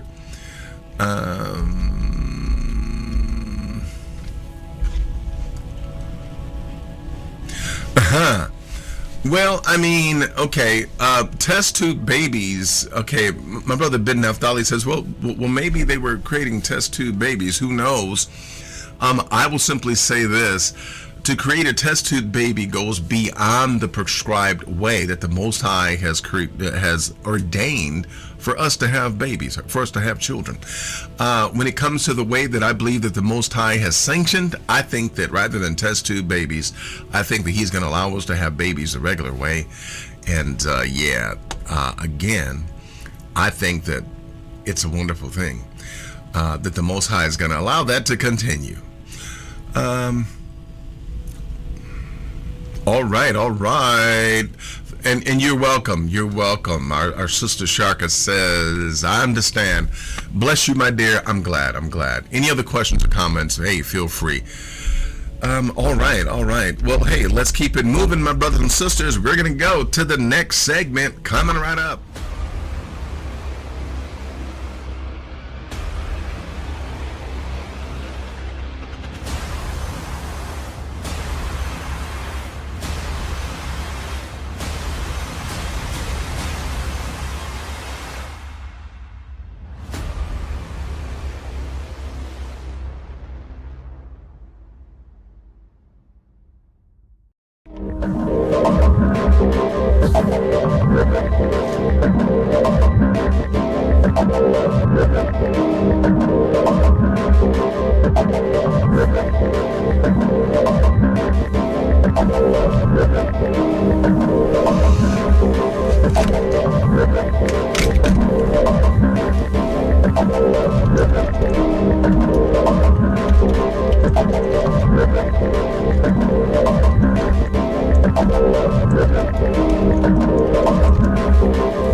According to the boyfriend of a young woman who was killed in the state of Texas last January 2025. This is crazy. She was killed by her father after an argument about Donald Trump. The reason we're just now getting this information more than a year after this happened, is because the young woman that was killed was British. So, you know how they do us, right? When any of us commit a crime, they put our pictures up there, and there's, you know, and they make sure that the language is such that we're looked down upon. But anyone else does something, they kind of hide it, right? Her father lived in Texas. Her boyfriend was with her when they went to go visit for the holidays. But Texas authorities did a quick investigation. They only were investigating it as manslaughter, not murder. And afterwards, they were like, yeah, he accidentally shot his daughter. But because she was a UK citizen, the UK decided, you know what, we're going to do a little bit of an investigation here. And they held an inquest in Britain this week. And during the inquest, the boyfriend, Sam Littler, told them that the daughter and the dad were having an argument about Donald Trump. In fact, Littler told the inquest that Lucy Harrison had asked her father on the day of the argument, how would you feel if I was the girl in that situation and I had been sexually assaulted? Chris Harrison had replied that he had 2 other daughters who lived with him, so it would not upset him that much. Wait a minute. Did you get that? Did you get that? So this guy loves Donald Trump. Not this guy talking, but the father loved Donald Trump, right? Loved MAGA. He's in Texas. And the daughter asked him, saying, Daddy, Daddy, what if I was the individual? What if I was the girl that was being sexually assaulted? Do you know what the father said? The father said, well, I got 2 other daughters, so it wouldn't bother me all that much. I mean, you talk about crazy. Harrison ran upstairs because her father's remark made her quite upset, Littler said. I don't blame her. Littler recalled hearing a loud bang after his partner ran upstairs. I remember running into the room, and Lucy was lying on the floor near the entrance to the bathroom, and Chris, the father, was just screaming just sort of nonsense.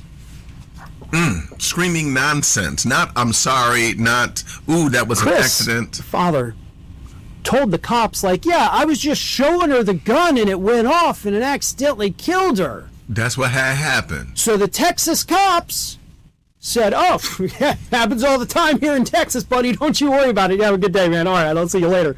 Sorry about your kid.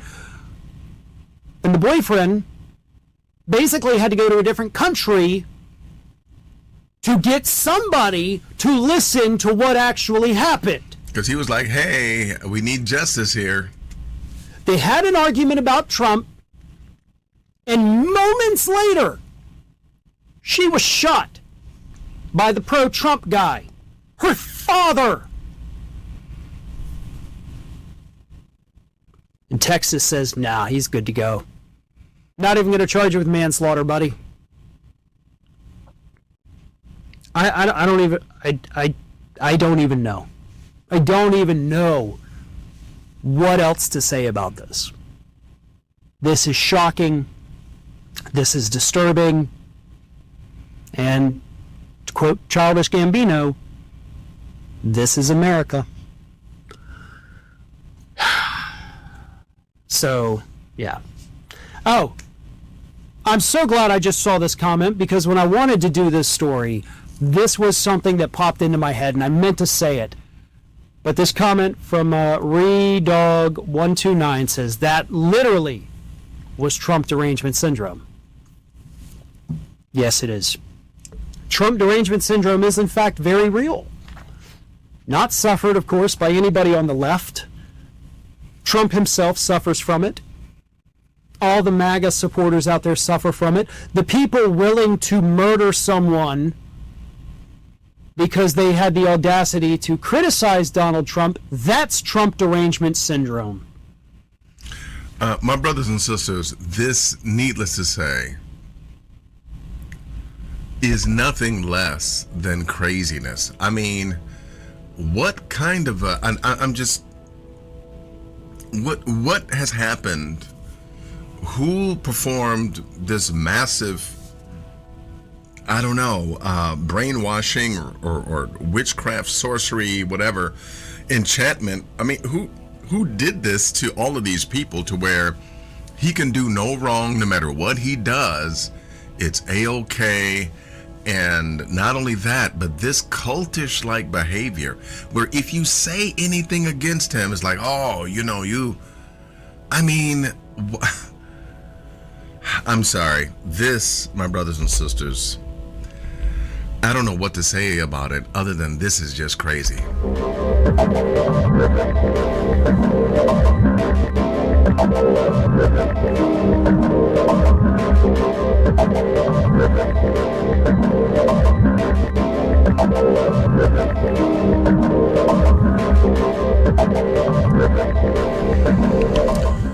I'm seeing some of your comments, and I must say, remember, let me remind you guys that, now, by the way, I am equally as shocked. I'm equally appalled. I think that this is a shame, to say the least. I'm so thankful that she was a citizen of the UK and that they investigated.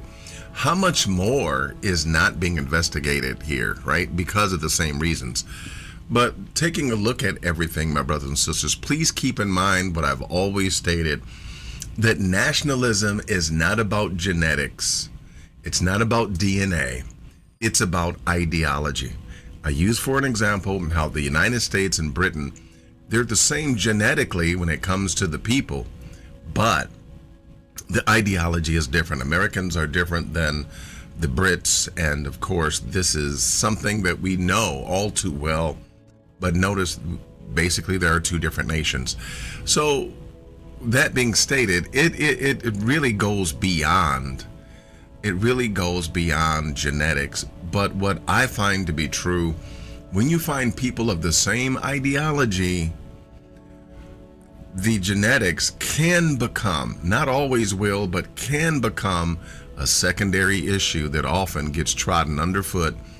Because when you don't agree with certain people, they want to take it out on you because they believe that you're evil, and it's just one of those things.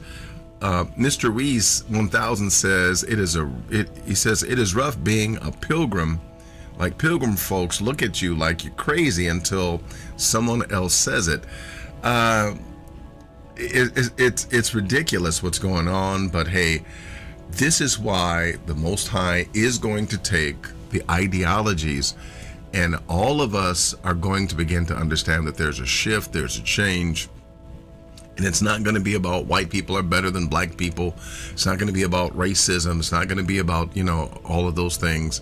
It's not going to be about any of that, but we all will embrace the ideology that, you know what, the Most High reigns, he is king of all, and we will follow the laws, statutes, and commandments of the Most High. That will be the ideology. That's why all who seek to serve the Most High, love the Most High, and worship him alone and fulfill the law, statutes, and commandments, that's why we say that you are welcome in this Hebrew community, because it's about having the right ideology.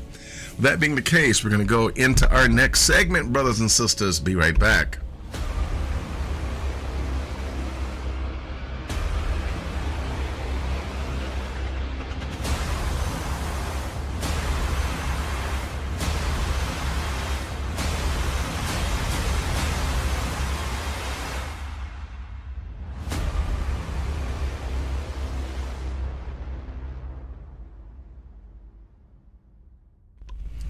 And I saw this comment, my brother Ben said, hey, it's the same way with Christian people or JC folks. They think that you're evil if you don't accept their religious beliefs concerning Jesus, that he is God and he died for your sins. Yeah, we have scriptural proof that that is not the case, but they will reject you even though just because you don't agree with their theology. Well, hey, here we go to our next segment.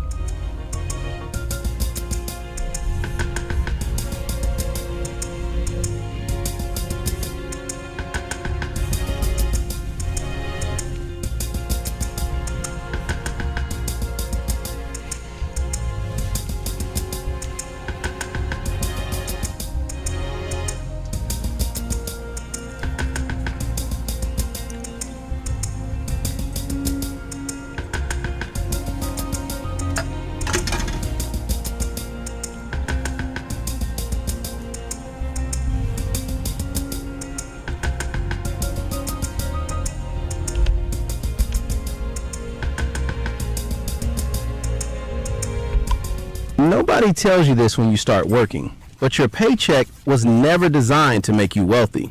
It was designed to make you show up again on Monday. You could earn $100,000 a year and still have nothing saved by December. And the worst part is, most people blame themselves for that. They think they're bad with money. They're not. They're playing a game that was built for them to lose. Look at every list of the wealthiest people on the planet. Not a single one of them got there by collecting a bigger paycheck than everyone else. They got there by owning things. Equity in companies, real estate, intellectual property, systems that produce income whether they're awake or asleep. Elon Musk isn't rich because Tesla pays him a great salary. He's rich because he owns a piece of everything Tesla will ever be worth. That's the distinction almost nobody makes early enough. Income is not wealth. Income is what you earn when you show up. Wealth is what earns for you when you don't. And as long as your entire financial life depends on the next deposit from your employer, you're not building anything. You're just maintaining. The real question. That is such an important, oh my goodness, that is such an important statement when it comes to money. I just want to play that back again. That one comment right there. On the next deposit from your employer, you're not building anything. You're just maintaining. The real question isn't how do I get a raise? The real question is, what do I own that's working for me right now? Own skills that people will pay a premium for. Own assets that go up in value while you sleep. Yes. Own systems that put money to work without you having to think about it every single day. Because until you own something, something owns you. Oh boy. Your landlord owns your housing. The bank owns your car. The credit card company owns your future earnings. That's the cycle. And the only way out is to stop treating your salary like the finish line and start treating it like raw material. Now here's the problem with most financial advice. It tells you to be more disciplined. Just stop buying lattes. Just say no to things you want. Just try harder. That sounds reasonable until you realize that discipline is a finite resource. Every single day, you're making dozens of small financial decisions. Save or spend. Invest or delay. Cook or order out. That constant decision making drains you, and eventually you slip. Not because you're weak, but because the system you're relying on requires perfection, and humans aren't perfect. Wealthy people figured this out a long time ago. They don't rely on willpower, they rely on structure. They build systems that make the right decision automatically so they never have to wrestle with it in the moment. They set it up once and the machine runs. That's exactly what the 20-60-10-10 framework does. It takes your income, whatever it is, and assigns every dollar a job before you have a chance to waste it. Here's how it works. 20% goes toward growth. That's investments, education, skill building, anything that multiplies your money or your earning power over time. 60% goes to essentials. Rent, food, transportation, insurance, the true non-negotiables of being alive. 10% goes to stability. That's your emergency fund, the financial airbag that protects you when life throws something unexpected at you. And the final 10% is for enjoyment. Guilt-free, no justification needed spending on whatever makes you happy. I love that. Put some money aside for some guilt-free. I can spend it on whatever I want to spend it on. I can buy whatever and not feel guilty. Yeah. Putting money away for that is great. This framework works whether you bring home $2,000 a month or $12,000 a month. The dollar amounts change, but the architecture stays identical. And that's the point. Most people do the opposite of this. They spend first, hope to save something at the end of the month, and never invest at all. This framework flips that sequence entirely. You fund your future first, protect yourself second, handle your necessities third, and enjoy life fourth. It's not about restriction, it's about intention. Let's talk about the 20%, because this is where the real separation happens. This is the money that determines whether you work until you're 70 or whether you have real choices by the time you're 50. The most important principle here is to move this money before you ever see it in your checking account. Automate a transfer the same day your paycheck arrives. If you wait until the end of the month to invest whatever is left over, there will be nothing left over. That's not a guess. That's human nature. We expand our spending to fill whatever is available. The only defense is to remove the money from your reach before your brain can rationalize spending it. And here's something that surprises most people. When you start matters far more than how much you invest. Someone who puts away $400 a month starting at age 25 and stops completely at 35 will likely end up with more money at retirement than someone who starts at 35 and invests $400 every single month for 30 straight years. That's the power of compound growth. Starting small and starting now will always beat waiting to start big later. Now, let me just say this, brothers and sisters. I am a living example that you can start. Listen, I wish I had have started when I was, 18, 20. I wish I would have started then. I didn't. But these principles work even for when you're later and up in years. It's never too late. Let me just say this again, because this is so important. It's never too late to start doing the right thing.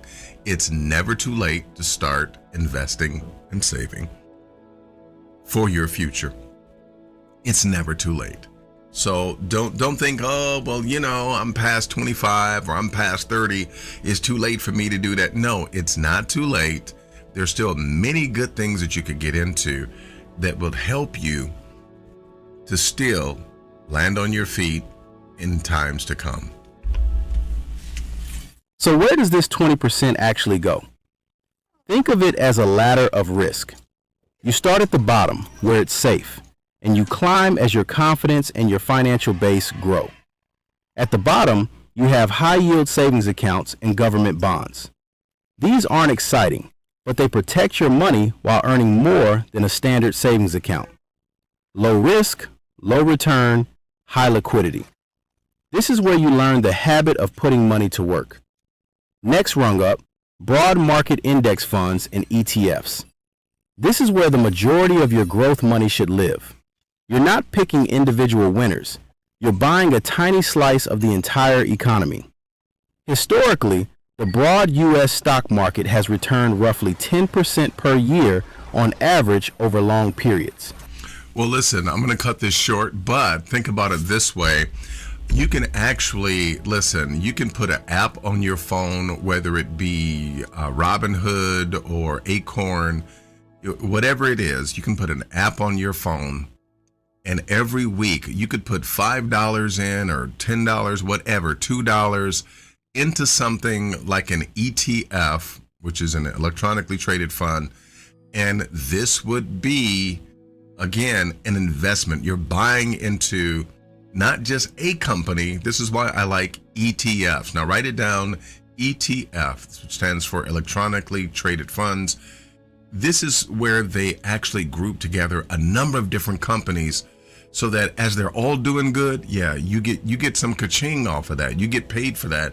But if one of them do bad, the other ones will still balance it out and they'll do good, and you still get ka-ching, even though some of the companies may be experiencing challenges. Yes, Elder, it's residual income. Our beloved Elder Christine Croning hits the nail on the head. It's residual income. And when you get an ETF, if you could put $5, $10 in a week, you are actually making money while you sleep. So with that being the question, I'm going to go ahead and, we're going to go ahead and let this be our Hebrew segment. My sister's asking for Miss H. Peace and blessings to you, my sister. Yeah, she says, I need to send this video to my sons and the other baby adults in my I get it. I talk to my kids about this all the time, and I'm trying to get my grandson to open up an account where, because he's working now, but he is stacking his money, and I'm trying to get him to open up a high yield savings and to get him into investing. And yeah, I'm really rooting for him. But let me share this video with you. I will share this video. In fact, let me do this. I'm going to share this video with you. Thank you, my sister, for asking. I'm going to share this video, and I'm going to put it in the chat room here. And I hope that it will, transfer correctly, but this will be the video. And we will be right back for our next segment.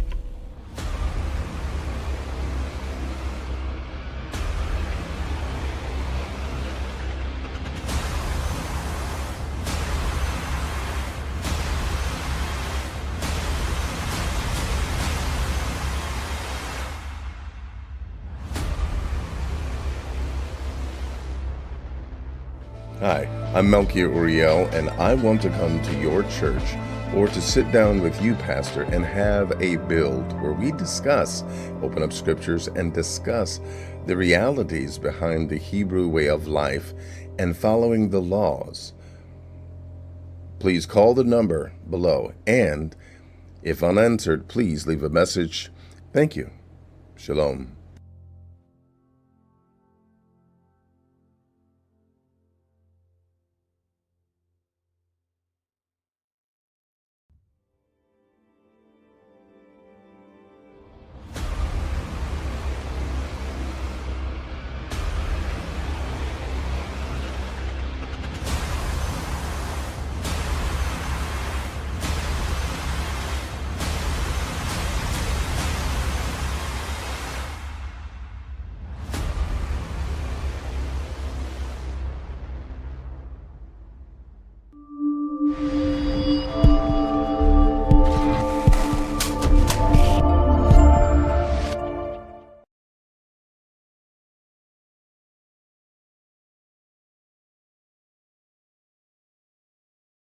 Really makes you laugh.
For thousands of years before Buddhism, Taoism, and Confucius, the ancient Chinese were worshipping Shangdi, also known as Tian. He was the great creator god, the supreme ruler of the universe.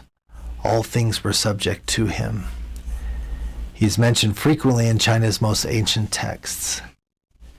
The ancient Chinese religion had many spirits. These spirits, often translated as gods today with a lowercase g, were all the subjects of Shangdi, Tian, in ancient China. He was the universal god over all. Hi, my name is Ryan Steed Parks. I've been studying China now for decades. I've lived extensively in China. I have degrees from 3 universities. 2 of my children were born in China. And I've taken every opportunity I could to study the ancient Chinese religion, specifically from their primary source documents. I published a book based on my findings. It's called Ancient China's Hebrew Connection, over 200 compelling correlations that tie ancient China to ancient Israel. In that book, I documented 46 different attributes and behaviors of Shangdi, Tian, as well as 178 practices and beliefs of the ancient Chinese people toward their God. I also did the same with the Hebrews, the ancient Hebrews, using their primary source documents as well. And if you set the languages aside, the differences in the language, after 2 decades of study and research, I have been unable to find a single significant difference between Shangdi, Tian, and Yahweh, the Hebrew God often translated as Jehovah. They are the same. They are identical. The two ancient societies worshipped one God, the same God. Not only is that a fascinating discovery, but it is also true that the two ancient societies worshipped that God in much the same way. They both had a very similar, complex system of animal sacrifices along with food and drink sacrifices. The religion you find in the Hebrew Bible or the Old Testament, the system of worship, is the same system of worship you find in ancient China. This topic is much bigger than I can cover in one video. I will continue to make videos on this topic, expanding it further, but I will refer you to my book. I will leave a link to it in the video description. To stay informed, subscribe or follow. Until the next time. Also known as, for thousands of years before Buddhism, Taoism, and Confucius, the ancient Chinese were worshipping Shangdi, also known as Tian. Shangdi. Tian. Interesting. You've seen it here. Apparently, you know, my brothers and sisters, this is why the subject of Yahwism is something that I think should be studied much more extensively, because this combination is mind-blowing, that in ancient China they were worshiping the same Hebrew God as we do. That is amazing to me, and I find it fascinating enough to continue research. We'll be right back with our next segment.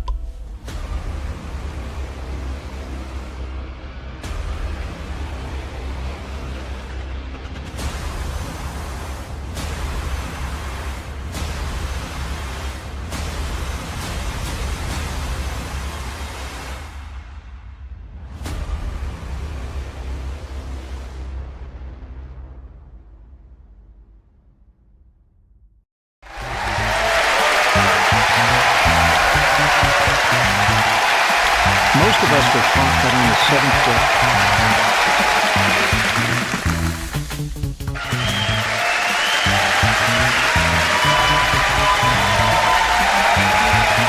Nobody tells you this when you start working. What's your... Most of us were taught that on the seventh day.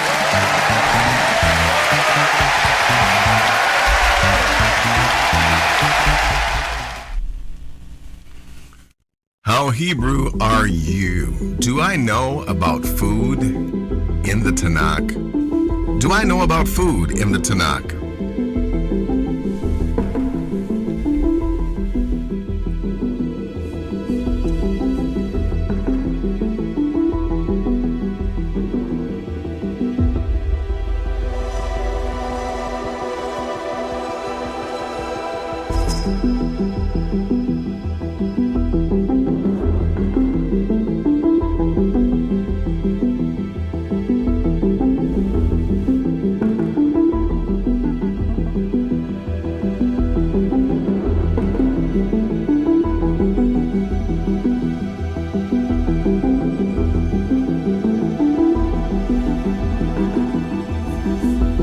Get ready for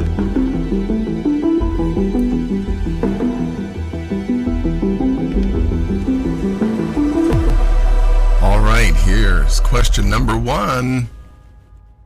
Which animal is explicitly mentioned as provided to Israel for meat in the wilderness? Once again, which animal is explicitly mentioned as being provided to Israel for meat in the wilderness? Is the correct response A, quail, or B, a goat, or C, a deer, or D, for the ox?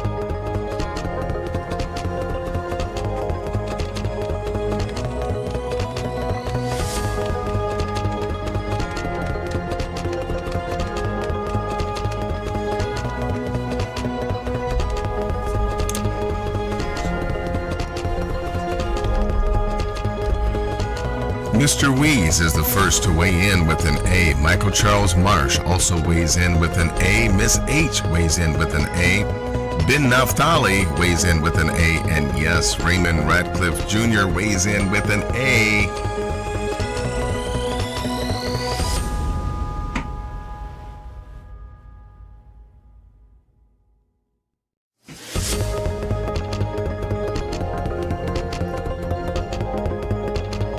So what could the correct answer be? What could it be?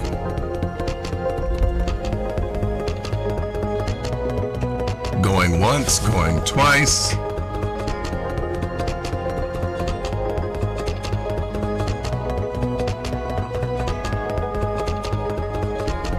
And the correct answer is A, yes, quail. It's mentioned in Exodus 16, verses 12 through 13, which reads, I have heard the murmurings of the children of Israel speak unto them, saying, At even ye shall eat flesh, and in the morning ye shall be filled with bread, and ye shall know that I am Yah, your Elohim. And it came to pass that at even the quails came up and covered the camp, and in the morning the dew lay around about the hosts. Congratulations to everyone that did get the correct answer. Question number 2.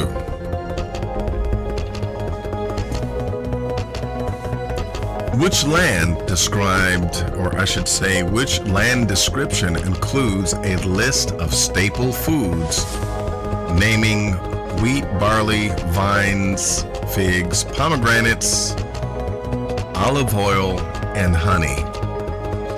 Is the correct response A, a land of chariots and horses, or B, a land of iron and bronze, C, a land of wheat and barley, or D, a land of cedars and cypress? In other words, which one of these designates a land description that includes the staple foods of wheat, barley, vines, figs, pomegranates, olive oil, and honey?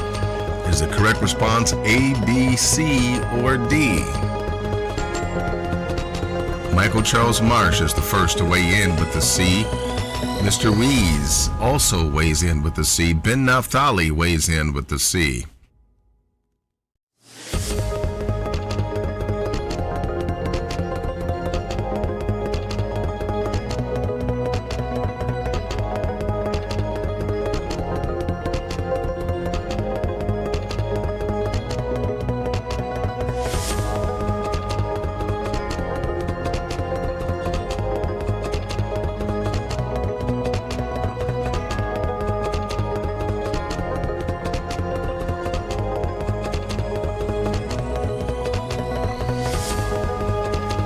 Mr. Weeze weighs in with the C, Ben Naphtali with the C, Miss H with the C, and Jacqueline C. Buggs.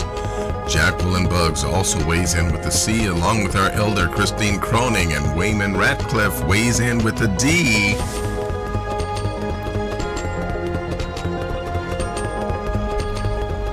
Let's see what the answer could be.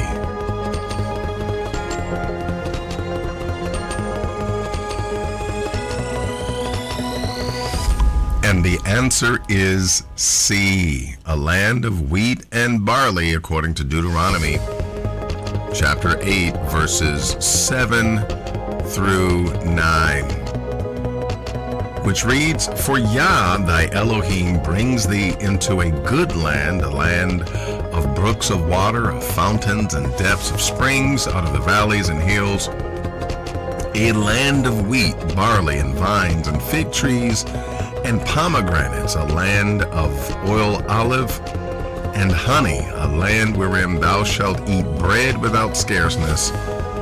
Thou shalt not lack anything in it, a land whose stones are iron, and out of whose hills thou mayest dig brass. Congratulations to everyone that did receive the correct answer. The correct answer was C. Congratulations. On to question 3.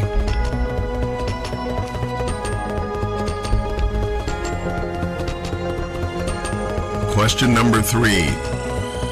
Which offering is made from fine flour mixed with oil, often with frankincense, and can be baked, cooked on a griddle, or prepared in a pan? Which offering is made from fine flour mixed with oil, often with frankincense, and can be baked, cooked on a griddle, or prepared in a pan? Is it A, a burnt offering, or B, a grain or meal offering? Is it C, a peace offering? Or is it D, a sin offering? What is the correct response? Mr. Weeze is the first to weigh in with a B. Michael Charles Marsh weighs in with a D. Ben Naftali weighs in with a B. B as in boy. Others are still thinking.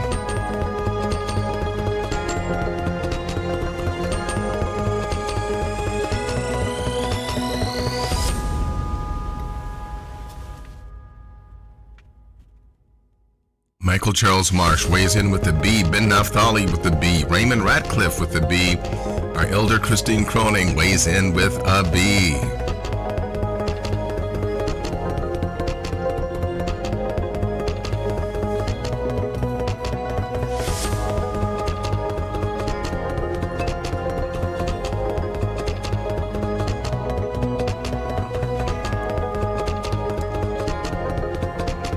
Miss H weighs in with a C. She weighs in with a C and question mark.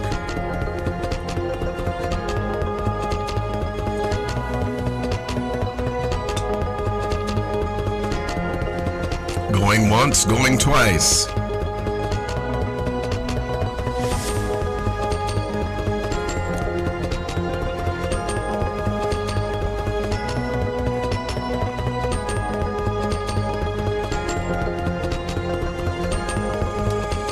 And the answer is B. The answer is B. It's a grain meal offering found in Leviticus chapter 2, verses 1 through 2, also chapter 2, verses 4 through 7. And it reads, And when any will offer a meat offering unto Yah, his offering shall be of fine flour, and he shall pour oil upon it, and put frankincense thereon, and he shall bring it to Aaron's sons, the priests, and he shall take thereof with his hand a handful of flour, and of the oil, and the frankincense, and the priest shall burn the memorial of it upon the altar, to be an offering made by fire of a sweet savor unto Yah. B is the correct answer. Congratulations to everyone that did receive the correct answer. The last question.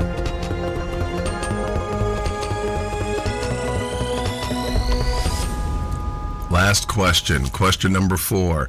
In the Tanakh, which food is famously used by Yaakov or Jacob in the episode where Esau sells his birthright? This should be an easy one. In the Tanakh, which food is famously used by Yaakov or Jacob In the episode where Esau sells his birthright, is the correct answer A, roasted lamb, or B, fish and bread, or C, bread and lentil stew, or is it D, dates and figs? Mr. Weeze is the first to weigh in with the C. Yes, Mr. Weeze is batting 1,000. Miss H weighs in with the C. Michael Charles Marsh weighs in with the C.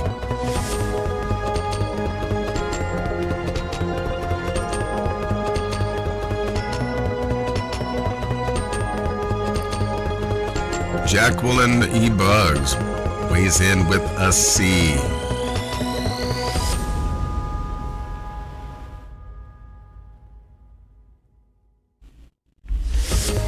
Our elder Christine Croning weighs in with a C.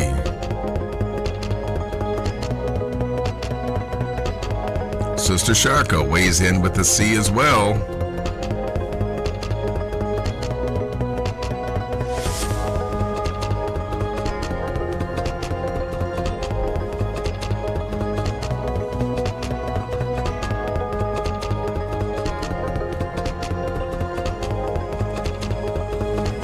Going once, going twice.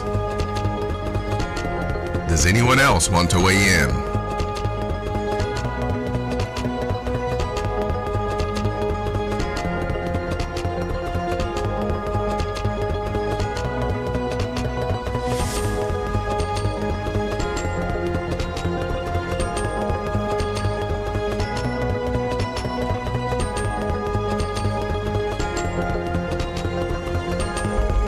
And the correct answer is C. Yes, bread and lentil stew, coming to us from Genesis 25, verses 29 through 34, which reads, And Yaakov sawed pottage, and Jacob sawed pottage, and Esau came from the field, and he was faint. And Esau said to Jacob, Feed me, I pray thee, with the same red pottage, for I am faint. Therefore was his name called Edom. And Yaakov said, Sell me this day thy birthright. And Esau said, Behold, I am at the point to die, and what profit shall this birthright do to me? And Jacob said, Swear to me this day. And he sware unto him, and he sold his birthright unto Jacob. Then Jacob gave Esau bread and pottage of lentils, and he did eat and drink, and rose up, and went his way. Thus Esau despised his birthright. Esau despised his birthright. Congratulations to everyone that did get a correct answer. Congratulations to those that did get all of them right. This has been How Hebrew Are You?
Okay, get ready for this. What if God literally left his signature in the very first sentence of the Bible? Okay. And the real signature. We're about to explore this mysterious, untranslated word that some people are convinced is exactly that, a personal mark from the Creator himself. Okay. You know this line, right? It's probably one of the most famous sentences ever written. But this is the English version. In the original Hebrew, there's a whole other layer, hiding in plain sight, that most of us have totally missed. So what if a single, tiny, two-letter word got left on the cutting room floor on the journey from Hebrew to English? A word that might just change how we look at, well, everything that comes after.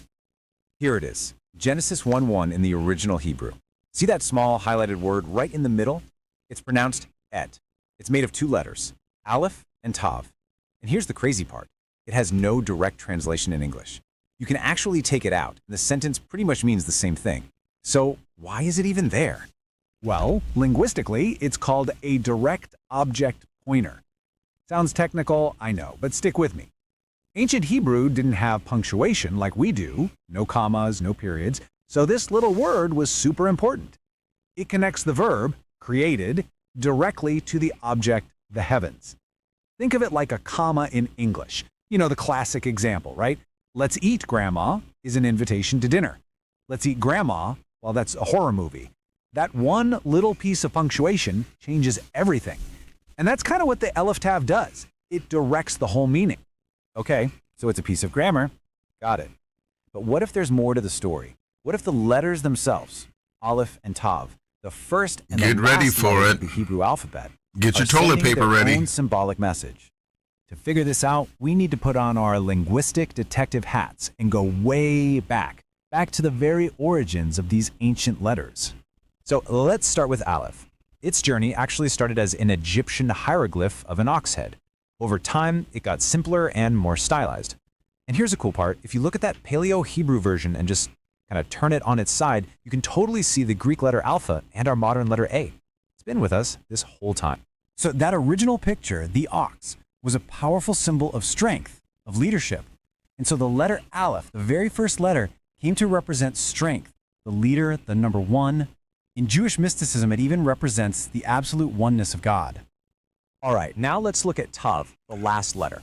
Its origin. Okay, it doesn't represent the oneness of God. This person is being somewhat intellectually dishonest and, trying to take us to a place where I think they're going. I'm getting my toilet paper ready because I think I know where they're going with this, but it is said to represent the Most High. Okay, the letter Aleph does represent the Most High in symbolism. Is even simpler. It was just two cross sticks, a mark. It evolved from a simple X or a cross into the letter we recognize in Hebrew today. And this ties directly into what it meant. The Tav was literally a person's mark. For thousands of years, people who couldn't write would sign contracts with an X. That was their Tav. It was their personal mark, their sign, their binding signature on a covenant. So let's put these two pieces of the puzzle together. Aleph, the leader. Tav, the mark or the signature. If you combine them, the Aleph Tav in Genesis 1:1 isn't just grammar anymore. It could be read as the leader's mark. It's like God's signature, placed right there at the beginning of all creation. Now that is a huge idea, right? But the story doesn't stop in the Old Testament. Let's jump forward and see how this idea of a divine signature just explodes with meaning in the New Testament. Just listen to the beginning of John's Gospel. It's a direct echo of Genesis. When John says all things came to be through him, the Word, some argue he's making a profound connection. Remember how the Aleph Tav is the grammatical tool through which creating is connected to the heavens and the earth? John seems to be identifying a person, Jesus, with that exact creative signature. And that's where I knew they were going with this. And so that's why this, my brothers and sisters, this is nothing more than a lie. It is a crock. And so we're going to give this particular segment and this particular video, we're going to give it the Crock Award. What a crock!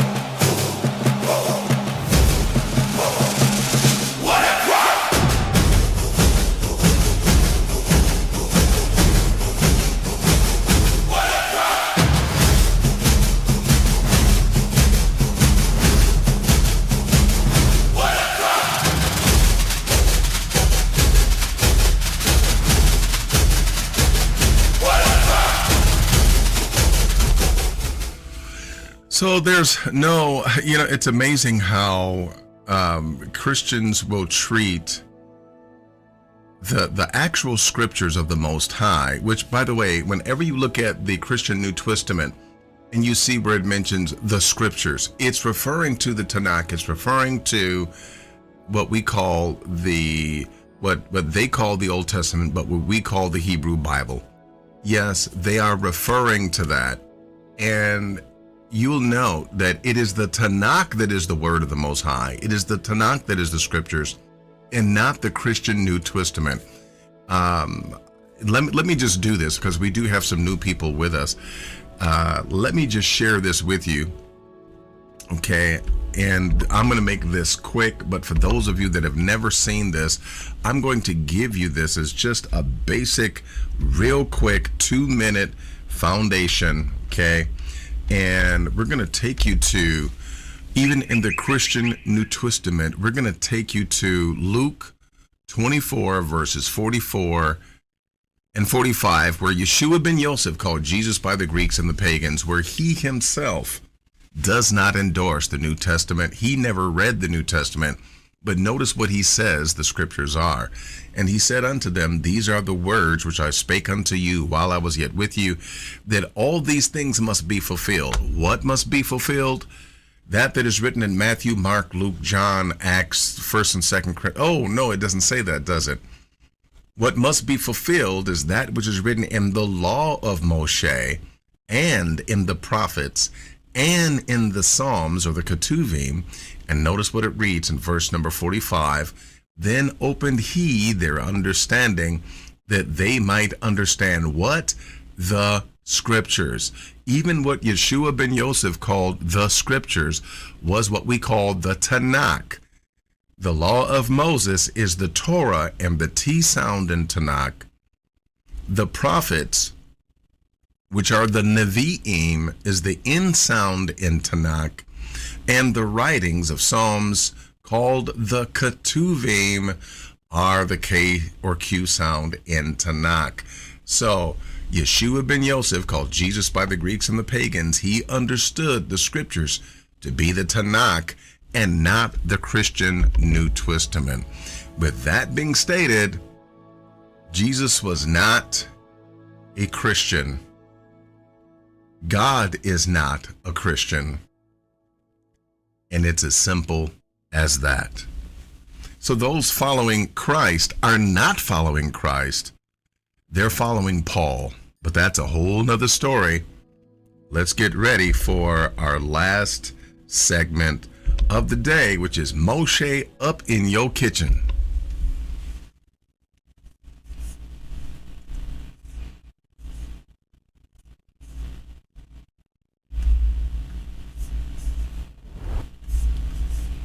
Soul food meal with some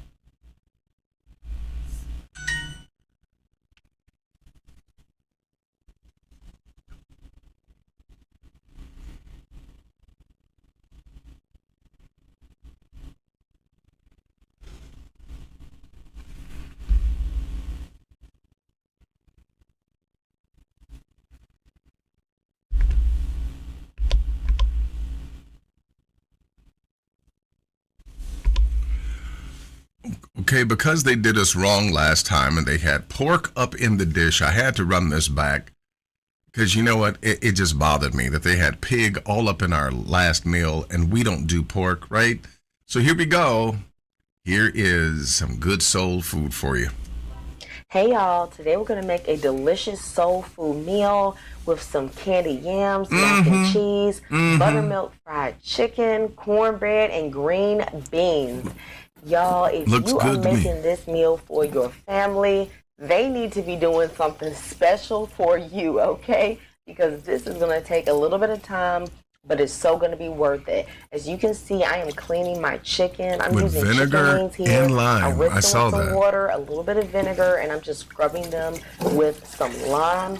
You can use any cut of chicken that you like. I rinse it off just to make sure there's no feathers or any dirt or anything like that. You want to clean your sink and make sure, of course, you wash those hands. I love that. One thing is for sure is that we are seasoning this chicken down to the bone. Down to the bone. Y'all that don't be putting no seasonings on your chicken, salt, pepper, and garlic powder chicken. We don't do that. I see you, okay? And I'm trying to come for you and encourage you to use some. Okay, so she's coming a little bit different. Now, if you saw, she put that chicken stock on. I mean, okay, hold on. I'm wondering if you all saw this or not. I've never seen this when it comes to chicken. No seasonings on your chicken. Salt, pepper, and garlic pepper. Now, that looks like some sort of, not soy sauce, but maybe that's like the amino acids, okay, which adds a good flavor. Powder chicken. We don't do that. I see you. Chicken bouillon she's adding to the chicken. Interesting. I've never seen that. Don't know if, I'm wondering, I don't know, what would that do for the chicken? I'm just... Okay, and I'm trying to come for you and encourage you to... Okay, she used that Lawry's seasoned salt. Use some flavor.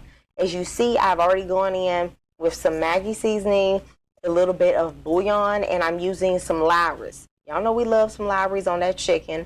I'm putting on some ginger powder. Okay. And as well as some black pepper. Some black pepper. Oh, okay. And some rosemary. You got to go in with the rosemary. herbs on the chicken. Okay. I also love to use some sage and thyme on the chicken. Sage and thyme on your chicken. Interesting. I don't think I've ever had sage on my chicken. This is interesting, y'all. And she's got salt-free Cajun seasoning. This salt-free Cajun seasoning, which I've showed y'all how to make already, and some garlic that I've busted. Now, Okay, garlic, got it. The garlic, the sage, the thyme. We are just busting that and crushing that so that we can get the flavor. Oh, no, she's using fresh... What? She's using fresh ingredients? Fresh thyme? What? Fresh rosemary? All right, it's going to infuse into the buttermilk. She's swinging for the cheap seats, y'all. And it is going to give a nice taste. But we're not going to fry that because they're fresh ingredients and they're really just going to burn in the oil. You don't need to douse your chicken. Okay. She's pouring buttermilk in there. Okay. In buttermilk, okay? Just put a little bit. Cover it enough. Okay, I'm going to have to deduct 1/10 of a point because she's not using the latex gloves here while she does this. She's going to have that stuff all up in her fingernails. That is enough to get your chicken tender. I see some people pouring in the whole cow, trying to tenderize that chicken. It's not needed. All right, just cover it. And then put a little hot sauce in. What? She is really swinging for the cheap seats, y'all. For the little flavor. Even if you don't like spicy food, add the hot sauce. It gives flavor. It's not spicy, not going to burn your mouth. Just seasoning down to the bone. Okay. Oh, our elder says I use all of those for my sweet and sour chicken. My goodness. Yeah, you're right, Weezy. She ain't playing about her bird. Of course, when you want that chicken right, you got to marinate it overnight. So cover it and let it sit in the fridge. Okay, she gonna marinate her chicken overnight like I do. Lord have mercies. I'm using 4 medium. Yeah. Michael Charles Marsh, and she has a ring on, right? Size sweet potatoes for my candy yams. Be like, look, if any of y'all bite the chicken and you find my wedding ring, make sure you... 2 large sweet potatoes would be perfect here. Peel them, top and tail these pieces. Interesting. Mr. Weed says mustard added would also help. Man, you all are really giving me some ideas. I appreciate it. And cut into a 1/2 inch thickness of rounds.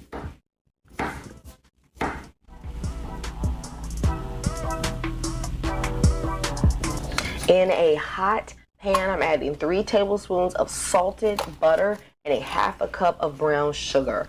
I really do not like super sweet yams, but if you do, use about 3/4 of a cup to 1 cup of brown sugar. Michael Charles Marsh said, hey, I can't wait that long overnight. Man, I can't wait that long. Sugar instead. Let this candy and caramelize for about 3 minutes, stirring it constantly. Okay, she got cinnamon and brown sugar. I'm using cinnamon here, fresh ginger for that delicious fresh flavor. I'm great. Interesting. She's putting ginger in her yams. Interesting. Things I've never heard of. I love this. Grating in some fresh nutmeg, okay? And I'm just doing this to my own taste. I'm going to stir this up into that buttery sugar mixture. And then I'm adding a capful of vanilla extract. You have to really candy the sugar and the butter, hence the name candy yams, right? It's going to add a different layer of flavor. Then in goes... Okay, so now, my only thing is this. I got to get more creative than just like the sweet potato medallions here. Like the big round. I mean, I'm just saying, I would cut them up a little bit differently, but hey, if she put that plate in front of me, I would definitely bite on it. Your sweet potatoes. Now it's going to be tempting to add some water. Don't do it, okay? Yams produce a lot of water on their own. So all you need to do is turn your heat down to low. On an electric stove, mine is at about like a 2 or a 3. Put on your top and let it just simmer for about 45 minutes undisturbed. It will produce its own water. Look, y'all, my macaroni and cheese is the you can bring the mac at Thanksgiving good. And one of the secrets is cooking those noodles in some chicken broth. Interesting. See, now this is another secret, fam. I never cooked noodles in chicken broth before. I saw she had water and she added the chicken bouillon to the water. Okay, I get it. Now, I've made grits that way. When I'm making like grits and, whatever. I don't do shrimp, right? But I do grits and I will do some fish or I will do salmon. But long story short, I've never seen it done this way where you boil your noodles in water that has chicken bouillon in it. I'm going to do a roux for my mac and cheese. So I'm putting in half a stick of butter. She does a roux. With 2 tablespoons of flour. We're going to toast this flour to give it a nice flavor. It's going to cook out the rawness and it's going to be a perfect thickener for the roux. Okay. I see ya. After about a minute or 2, this is what it will look like. And then I'm going in with a full can of evaporated milk. I think this adds a nice flavor over just using whole milk because it's so creamy and concentrated. Okay, I get that. 1.5 cups of heavy cream. Stop to use heavy cream, guys. Okay, the fat content will change your mac and cheese. Use 8 ounces of your favorite cheese. Today I'm using Kobe Jack, but anything that you like would be perfect. Okay. To flavor my roux, I'm using some Cajun seasoning, as well as some hot sauce. I'll be adding a little garlic powder and black pepper later on, but you just have to do this to taste, guys. Okay, it's whatever you like. Let me just pause and say peace and blessings to you, Sister Sharka. Didn't know that we had a listener coming to us from the Czech. And hey, peace and blessings to you. Love you. And do come back. Do visit us. Glad that you were here. And yes, hey, may the Most High bless you and keep you. And understand if you have to go. It's 9:12 p.m. there. Love you. Hey, see you next time.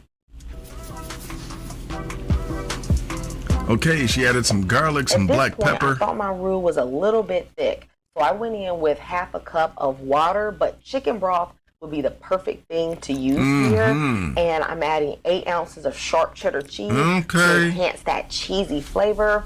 And then I'm going to go in with my noodles. At this stage, the roux is perfect. So, you could let this just be stovetop mac, but we're going to fight if you like stovetop mac. I only do baked mac. Okay. You ain't invited to the cookout. No, I'm just playing with you guys. Y'all all can come, right?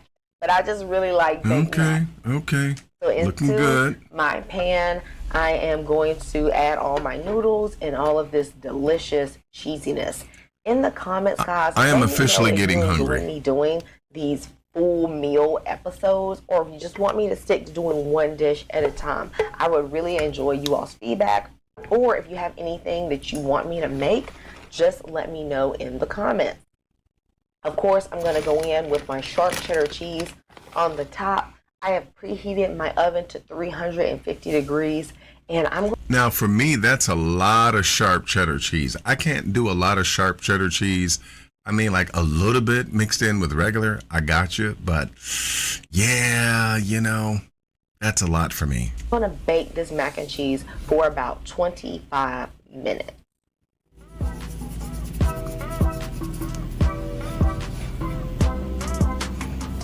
Next up, we gonna fry this chicken, y'all. Okay, now to get a extra crispy fried chicken coating, you need a starch. Today I'm using potato starch, but cornstarch would work. Of course, you're going to need flour, and I'm just putting in about half a cup of that starch. Season your flour with the salt-free Cajun seasoning, a little bit of seasoning salt. Just do that to your own taste. Okay, Some garlic powder, a little bit of white pepper. I'm also going to use thyme for an herbal note, and then I'm going to add my lid onto my flour pan, and I'm just going to mix it. If you would like to do this in I love what she did with the flour. I don't do it that much, but I think I'm gonna up my game, everybody. a plate, feel free. I've let my chicken sit out for 30 minutes to come to room temperature, and then I'm going to shake off the fresh herbs and the fresh garlic and the buttermilk. Where your gloves, woman? Toss it into my container, shake it vigorously to coat it with flour, and then I'm going to set it aside on the plate. Now, when you take it out of this Tupperware, you need to make sure that you knock off all of the excess flour. If you don't knock it off, it is going to actually fall just into your cooking oil. It's going to burn and leave your oil with a really bad taste.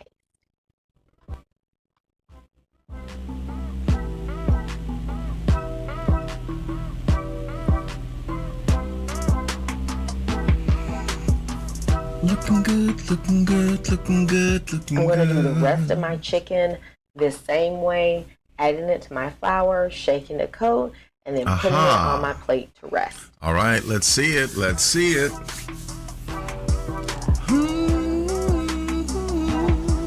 Fried chicken.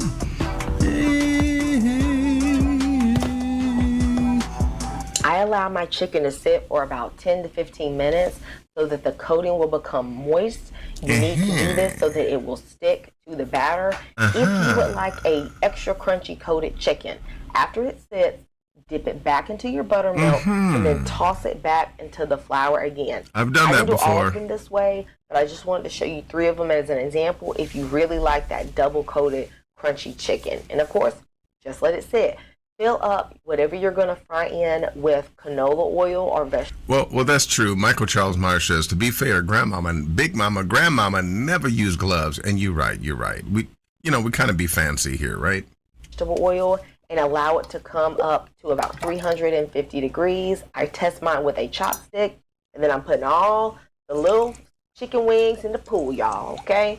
Only 4. Don't overcrowd it. If you are using chicken legs or chicken thighs, you can fry that as well. To fry the chicken wings, I only fry them for about 11 minutes. If you're doing chicken legs, it's going to take about 13 to 15 minutes. Thighs are going to take about 15 to 16 minutes because they're a little thicker, especially if you're doing those really big pieces of chicken. Okay, all right. Dark meat because it's going to be juicier unless you're using chicken breast to say do chicken tenders.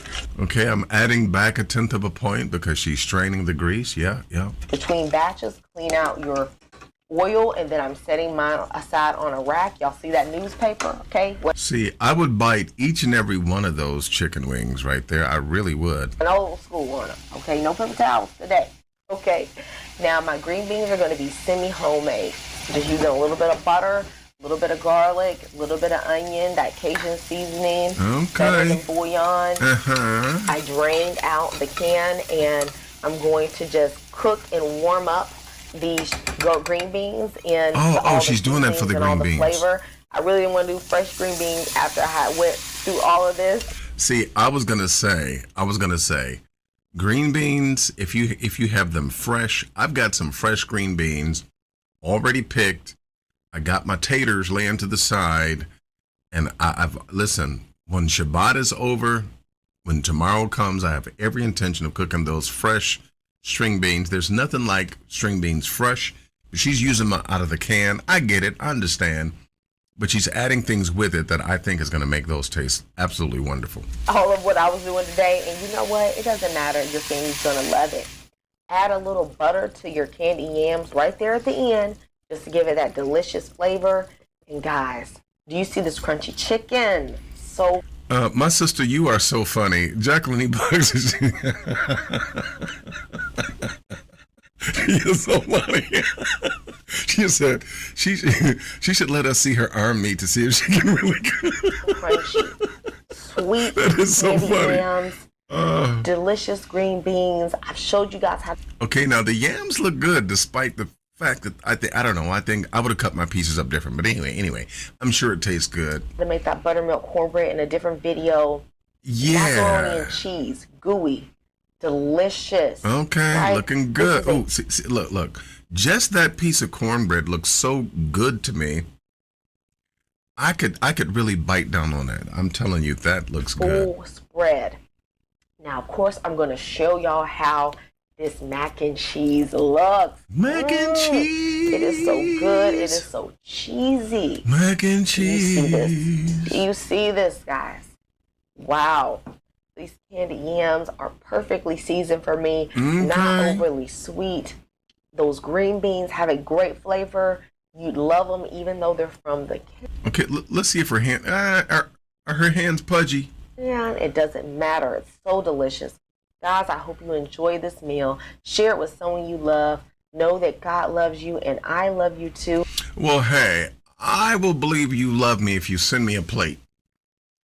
Man, that was absolutely wonderful. This has been Moshe Up in Your Kitchen. Yes.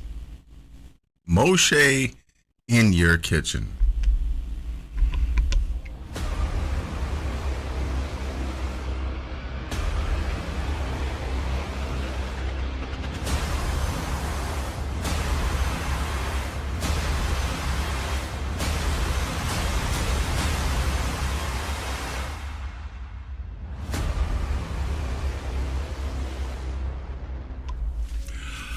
All right, my brothers and sisters, hey, peace and blessings to you. We've come to the end of our journey for this Shabbat. Shabbat shalom to each and every one of you.